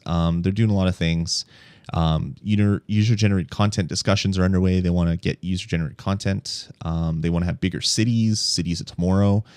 So they're actively working on it, which is really interesting because they said it would never be offline, that it was integral to the system. And then days after the game came out, it was proven that if you edited this one little INI file, you can make the game play for a week offline, and everything that was supposedly simmed on the server was actually being simmed inside the game that you're playing. So they're using this as a way to kind of to have DRM on their game. And I remember that when that happened, because it was like a guy posted a video. It was like, I don't know, 90 seconds on YouTube, right? And he's like, here, copy the file, paste it into another folder on your desktop, and then literally like kind of type in like a word or something into that file, save it, play your game. A week's fine. When a week's up, go back into the game, replace the file with the old one, restart the game. It'll kick the clock back in, quit out, and then do the same thing again, and then you're fine. Yeah, exactly. And that's way too easy for it to be then, as they say, hard-coded into the logic of the game. Well, they came right out and said that all of the AI, all of the heavy sim logic was all being done on a server. Yeah. And it's like some of it was because some of the things weren't working. So what it was doing on the server was if you had trade relationships set up between regions, it was simming that relationship.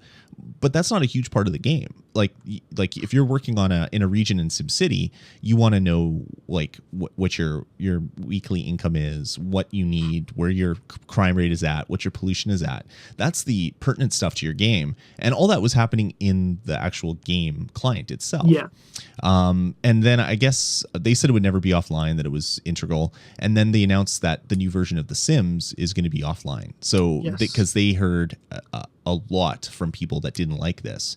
So when that happened, I'm like, people got a little loud. I was like, oh, maybe SimCity will actually be an offline game at some point. And sure enough, they posted a big blog post saying that they're listening.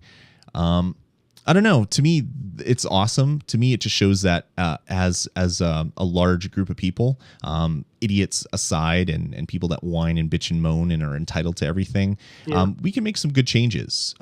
I mean, we got the auction house taken out of Blizzard by bitching forever how it ruined the game.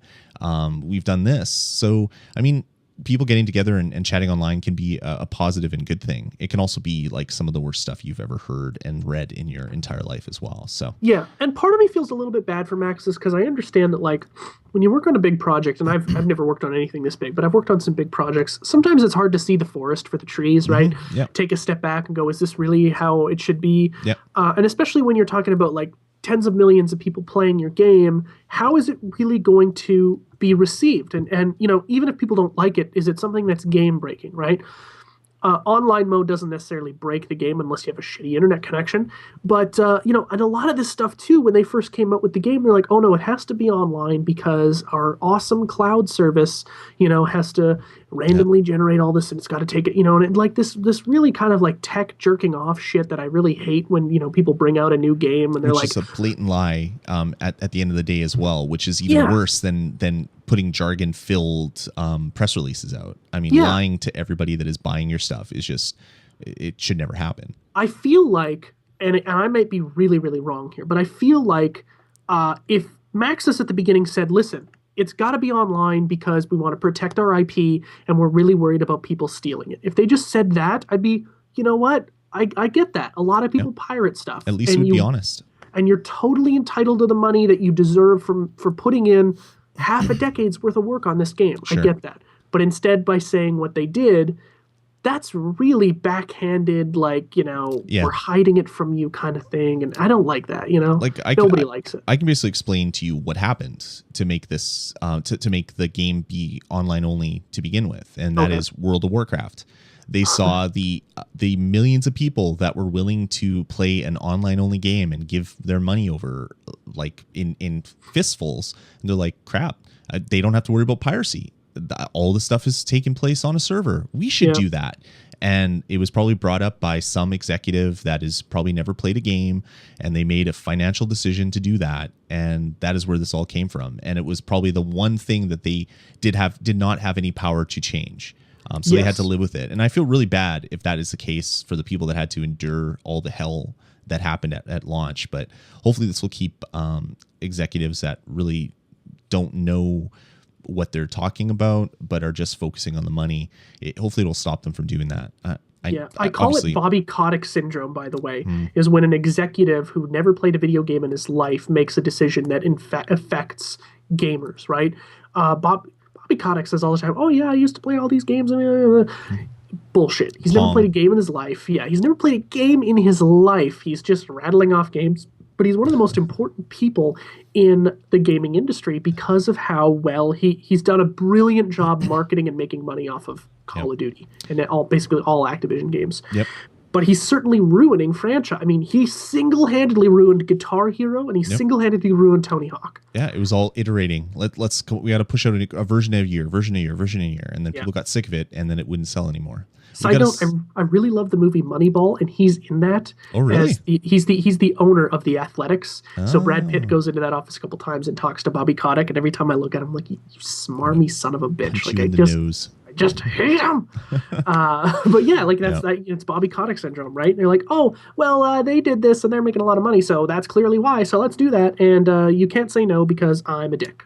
Yep, that's great. It's guys like that. It's why I work for myself. As Smurgle in the chat room says, pointy-haired bosses are alive and well. If you read Dilbert, that makes a lot of sense. Yeah, definitely. All right, cool. So Maxis, good on you for making it offline, potentially in the future. Yeah, I really like that idea. So it'll certainly get me more interested in playing it.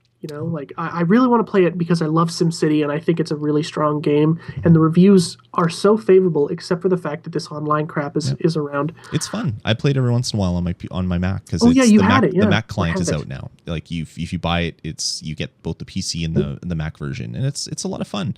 Cool. I just don't spend a lot of time gaming in front of my PC, which is the reason why I haven't played it more, I guess. Steam machine for Lloyd. Yeah, if I could play it while sitting if I could play my laptop while sitting in my my den watching on the big screen, I would be down with that. The little $99 video squirting box would be perfect for me. I wouldn't need to buy a new PC. That would just be absolutely perfect. All right, cool. Let's move on quickly. We got a couple stories before we leave you guys for the week. Let's talk a little bit about Sony. There was some good Sony news, or some interesting Sony news anyway. The first was Sony unveiling a little bit about what their mobile app is going to be. Essentially, it's your whole dashboard for your PlayStation 4 running on your smartphone or tablet. You can chat with people, you can video chat with people, you can message them, you can see what they're doing, you can check trophies, you can buy games. Essentially, it's the whole XMB or whatever the new interface is going to be running on your tablet. Looks pretty darn interesting. I'm really excited for this because I know how cool it was to have this sort of stuff on my Vita. I just don't keep my Vita with me wherever I go, and I have my phone with me everywhere. And if I could pop into the PSN store and buy a game and then have it spool out on my PS4 at home, and then I get home and I can play that game, that's pretty exciting stuff. Yeah. And the whole video chat thing and audio chat and messaging, that's pretty cool too.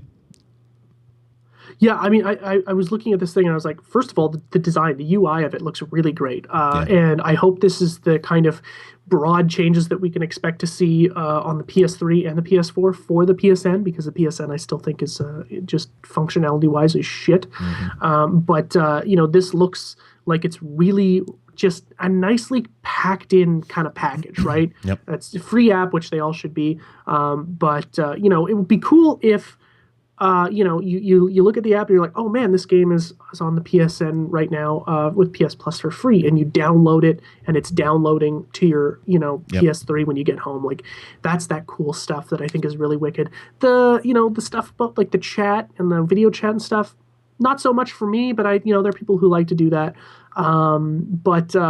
Just as a term of like the way the app looks, and certainly the very promising future of what the PSN is going to be, to have that connectivity on the run. First of all, it'll make them more money because I can now buy games whenever the hell I want, right? I don't have Right. to go to a website. It's on my phone, just boop, and all that stuff. So that's really cool.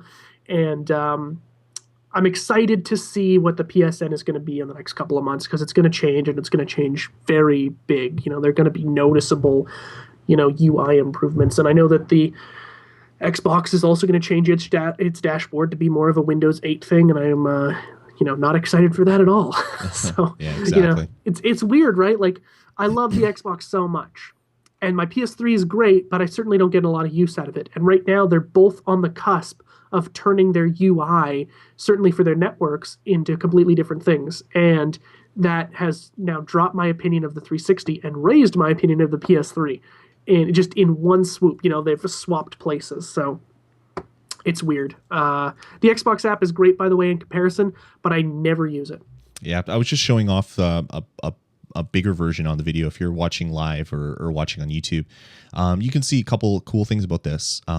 There's a connect to PS4 button on the bottom. When you do that, you'll be able to use this as a second screen. So games like, say, Watch Dogs, it just has a built-in second screen support into that app, which is kind of cool. And you can see when people start broadcasting the games that they're playing.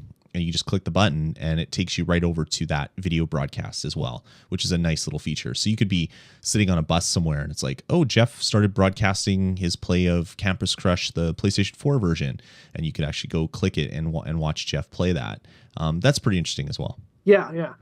I dig it. So yeah, it looks really interesting. So good on PlayStation. Especially if you could this is probably more like griefing, but like if you're friends with somebody, you could send them messages that pop up on the screen like, oh, you should have got that kill. There's a guy to your left. You can do suck. that when people are broadcasting. You can send them messages. Oh, really? I didn't know that. Yeah, it pops up on a little sidebar if you have cool. the sidebar enabled. Yeah, it's pretty ridiculous. The quickest way to turn off the sidebar is let people chat. Totally. It gets so annoying. Yep. So it's pretty cool, and it just shows a little bit of forward thinking on Sony's part, because Microsoft's they're a little bit more protective because they have an OS market. They have a phone that is struggling. So when they release stuff, they really only want to release it to their things. They don't want to release it to the wide open market. Where Sony is like, okay, well, we're not partnered with us. I think who are they partnered with? Ericsson, right? Yes. They spun off Ericsson, or Ericsson spun off to do their own thing, I believe. So they don't really even have their own like first party hardware so much anymore that they have to worry about competing with. So they're going to release this for everything because everybody most likely has a device that will run this app already. You have an Android phone, you have an iOS device, you have an iPad, you have I don't know, some sort of Nexus tablet, or it'll probably come out to Windows 8 and stuff like that as well, probably in the future. So pretty cool that they're doing that, so you don't have to buy new hardware to interact with the new hardware you already bought, which is good. Next up, Sony is also reconsidering bundling a PlayStation 4 and Vita. They initially didn't announce it because they thought people would be pissed off that Sony was asking for all this money, but then they got people complaining at various like expos like E3 that they really want to buy it as a bundle, get everything in one box. So they're reconsidering it. Whether that means they're going to come out with something, they haven't said, but they're looking at it. They're still in the planning phase. So it's not a yes and not a no is what was the quote in this article. So I have to assume that if it is a yes, I don't think they would be ready in 6 weeks to bundle a Vita with a PS4 come launch. What they'd probably do is just have a deal where you'd go to Best Buy and you'd buy a PlayStation 4 and a Vita, and you'd get $100 rebate on the Vita immediately, something like that. That'd work. But yeah, I mean that's a neat thing, and I don't know if you're gonna have a PlayStation 4. it makes there's a strong argument that you kind of should have a Vita as well. Like the fact that you can start up a game on your Vita other places in the house. You don't have to be right in front of your console. To me, that's huge. Like I would love to play Grand Theft Auto. I'd love to be laying in bed just doing some missions before falling asleep instead of reading or watching a movie or something. And if I could do that on my Vita, that's gonna be amazing. Well, see, and I still don't really get how it's going to work because the Vita is short 2 buttons. Yeah, so all games that's on the PlayStation 4 are going to have to support an alternate control mode. So either your screen is going to be buttons, or they're going to figure out some way, or it's just going to be a modified control mode. Mm-hmm. But it's basically Sony is saying that this has to happen. I think it's probably going to just be a matter of time before they give up on that argument. But yeah, I mean, it's going to be interesting. I'm really looking forward to it. The other thing about the Vita, which it's missing as well, is the clickable sticks. So the sticks don't click. Yeah, which is what I was talking about. Yeah, I guess it's missing 4 buttons then because it's got the dual. Doesn't have the 2 triggers and all that stuff. So clickable sticks would be, man, I would love clickable sticks on the friggin' Vita. It would be just good. so I could go prone and crouch without having to move my thumb off of the basically the look stick. It's not as tactical. Yeah, exactly. So yeah, that's a good thing that Sony's at least listening to what people want. I'm sure it's a very small percentage of people that will buy a PS4 that would want to buy that bundle. But if they can make it a good deal for people to do that, that's pretty cool. Yeah. All right, moving on. News came out this week about a weird arcade release. Sega is going to be releasing an arcade cabinet called Plants vs. Zombies: The Last Stand. Really bizarre. It's going to be something that's going to be coming out as a partnership between PopCap and Sega, or I guess a partnership between EA and Sega, because since EA owns PopCap. And it looks like this is going to be one of those redemption kind of games where you play it and then it spits out tickets, and then you use those tickets to get useless little plastic pieces of garbage. But it's just a weird partnership for Sega to be partnering with EA to release this. Probably there won't be too many of these made, and they'll be stuck to places like Chuck E. Cheese and various like amusement parks. But kind of a neat little thing. I saw that come up. I'm still blown away whenever a new arcade game is announced, because I just thought that market was totally dead. But there's every year there's a few games that come out and a few new pinball machines, and good on them for still sticking with that kind of stuff. What are your thoughts? Anything that interests you at all? I feel pretty much the same way, actually. I really don't have anything to add. Actually, kind of took all the words right out of my mouth. Yeah, it's cool. It's just a weird partnership. But Sega's done this before with some other IP, and they come out with weird redemption kind of games, and then you probably never see them unless you have a Chuck E. Cheese or you live by Disney Fun Park or something, or Six Flags or something like that. Cool. All right. Another weird Sega announcement is if you pre-order Sonic Lost World at some different retailers, Amazon is one of them, you get a weird pre-order bonus. You get downloadable content called 25 Lives. So basically what the 25 Lives content is you get 25 extra lives for Sonic while you play the game. And that immediately, once that came out, people were like, oh my God, are we going to have to pay for extra live packs? And everybody flew off the deep end, which people on the internet tend to do when stuff like this comes up. And it even forced Sega to come out and say, we will never, ever charge you for extra lives on any Sonic game. We don't believe that is core to the Sonic experience. So people online made enough stink for someone to actually come up and release an official announcement on that. Really bizarre. I mean, when you look at the screen cap, right? I mean, even Kotaku had a previous article, right? They were like, this is the worst DLC ever. Yeah. And they didn't even think to say 25 lives. They literally just read into it and that, to call gaming journalism is horseshit, because there's rarely fact checking, and most of the time they ask the questions after the article's been posted.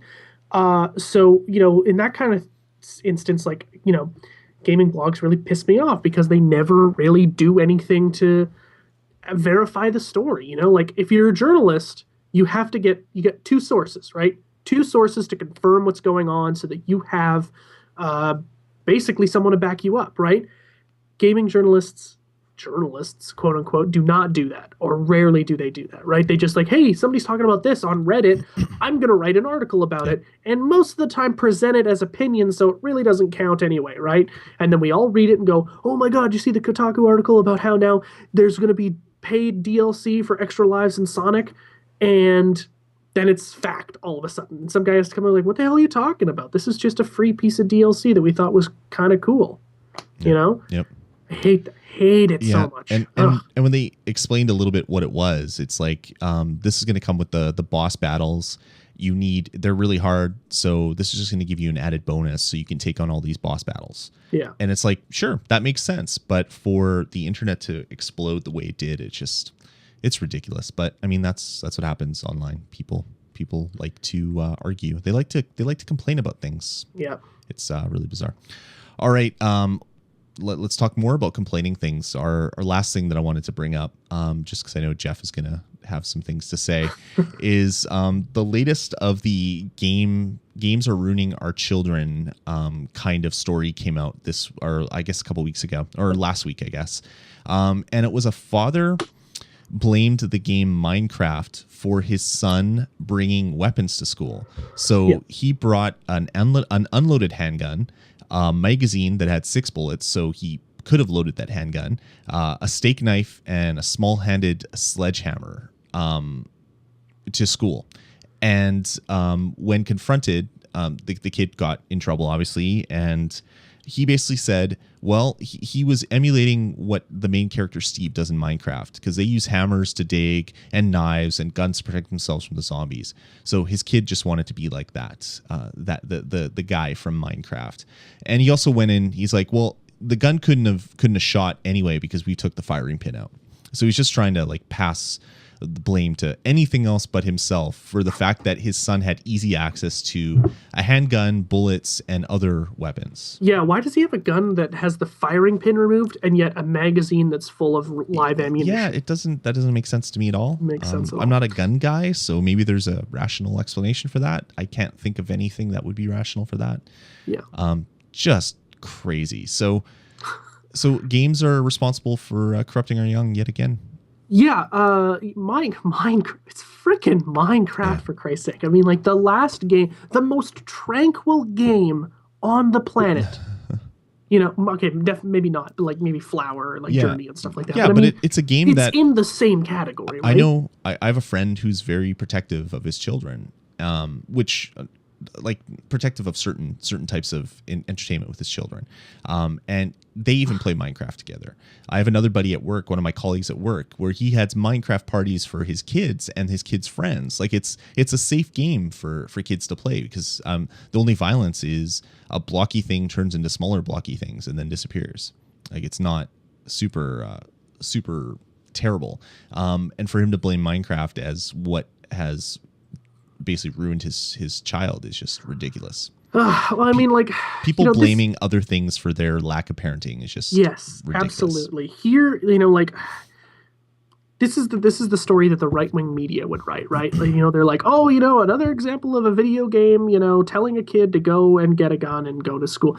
No questions at all about, hey, guy, why did you let your son bring your friggin' gun to class? Like, why do you have a gun that's so easy for a 9-year-old boy it's clearly not locked away, and you didn't notice that it was gone and it, wasn't in a case with a lock that you have a key for, and the ammunition was lying around, and he put it in his backpack and you didn't check the backpack or anything like that. Like, this guy's just a shitty parent. He's probably a really shitty person as well too. Yep. And his kid likely was in some way trying to act out the game, right?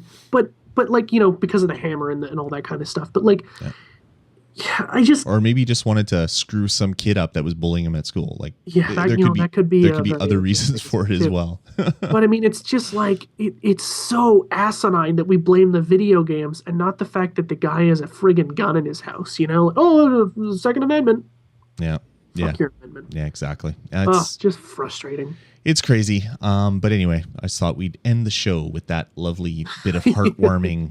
I don't know. I'm just waiting for the news articles to pop up on CNN and Well, actually, and luckily Fox. this happened early this week, and no one other than really Kotaku kind of picked up on it. A couple of like smaller newspapers wrote it, but it wasn't a big story because no one died. If that kid had killed someone, it would have been on every friggin' station ever. It's also because the U.S. government is shut down right now, so there's many other things to talk about.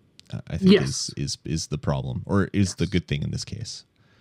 But yeah, so don't bring various random elements to school. But if you do, blame it on Minecraft is the moral of the story. Yeah, you know, when I went to school, when I was in elementary, my mom checked my backpack every single day. Oh, really? Every day. Well, because she wanted to make sure I had everything, right? Like Okay. she was like, "Oh, do you have this? Do you have that? Do you have this?" You know. But she would go through it just to make sure that I had everything I needed, right? Like, not to like, what are you bringing to school? But like, do you have everything? You know. And I don't know if that's like a necessary thing to do, but you know, just send your kid along, you know, and oh my God. Teach your kids to be smart. Like I never had to be like searched before going to school because I knew what I should and should not bring to school. Yeah. But a lot of people don't want to parent their children, and if kids get in trouble, they make all these weird well, yeah, that's the thing, excuses right? for it, which is They'll just, let video games do the parenting, and then when you know the kid does something weird, they immediately go and say, "Oh, the video game told him to do this," instead of, "I just decided I didn't want to be a parent because I'm lazy and I'm stupid and I should have had a kid to begin with," you know, and whatever, and then they just blame it on the video game, which is stupid. You know, again, maybe one day video games will have some sort of direct causality to violence. That might be the case. Right now, it's not, and I really doubt that that's going to happen. Yeah. You know? There's been so many scientific studies done which are flawed because they're sponsored by the side that wants to win the argument. So until something like fully separated from any sort of political corruption can come out and say whether it is true or not, I mean, you just have to assume that it isn't true. Yeah. Because there's been no third-party study that has come out and said that it is true. And you think that it would come out if it really was something. Yeah. Anyway. Well, I mean, ridiculous. I don't even know if that's true, right? I mean, like, how many friggin' articles, how many stories come out every week that says vitamin D is good for you, and then the next one's like, no, it's bad for you, and you know that shit happens all the time. So yeah, if you look at the studies, it's the study is always paid for by the person that wants to sell the stuff that the study says you should buy. Yeah. And that's how it works, right? It's ridiculous. Anyway, so that's gonna about do it for this episode, man. Thanks again, Jeff, for joining me and spending your Friday not killing your friends in GTA Online. Yeah. I know it was a big sacrifice. Well, I haven't been able to friggin' play it, right? Like, I'm gonna hop on to Battlefield 4 after this. Okay, cool. And maybe at some point, I'm thinking it'll probably come out during the time I'm asleep. But tomorrow I'm gonna try to play some GTA Online. Oh, that's right, because your patch isn't out yet. That's right. It's only the PS3 one that's out. Only right PS3. Now. Right. Okay, cool. Guys, we want to hear from you. Head on over to vgpodcast.com. Let us know what you think of the show. You can email us at vgpodcast@gmail.com or call our voicemail line, which is area code 505 VG Podcasts. And just a reminder, if you head to the homepage, you can check out all of our shows there. If you click through to any of the shows, you can check out our videos on YouTube, watch any of the videos that we've recorded recently already on YouTube, and see all that fun stuff like that. So head on over to vgpodcast.com and check out all the stuff that we have there. All right, guys, that's going to about do it for the show for this week. We'll talk to you in about a week's time. Take it easy, everybody. Let's get started.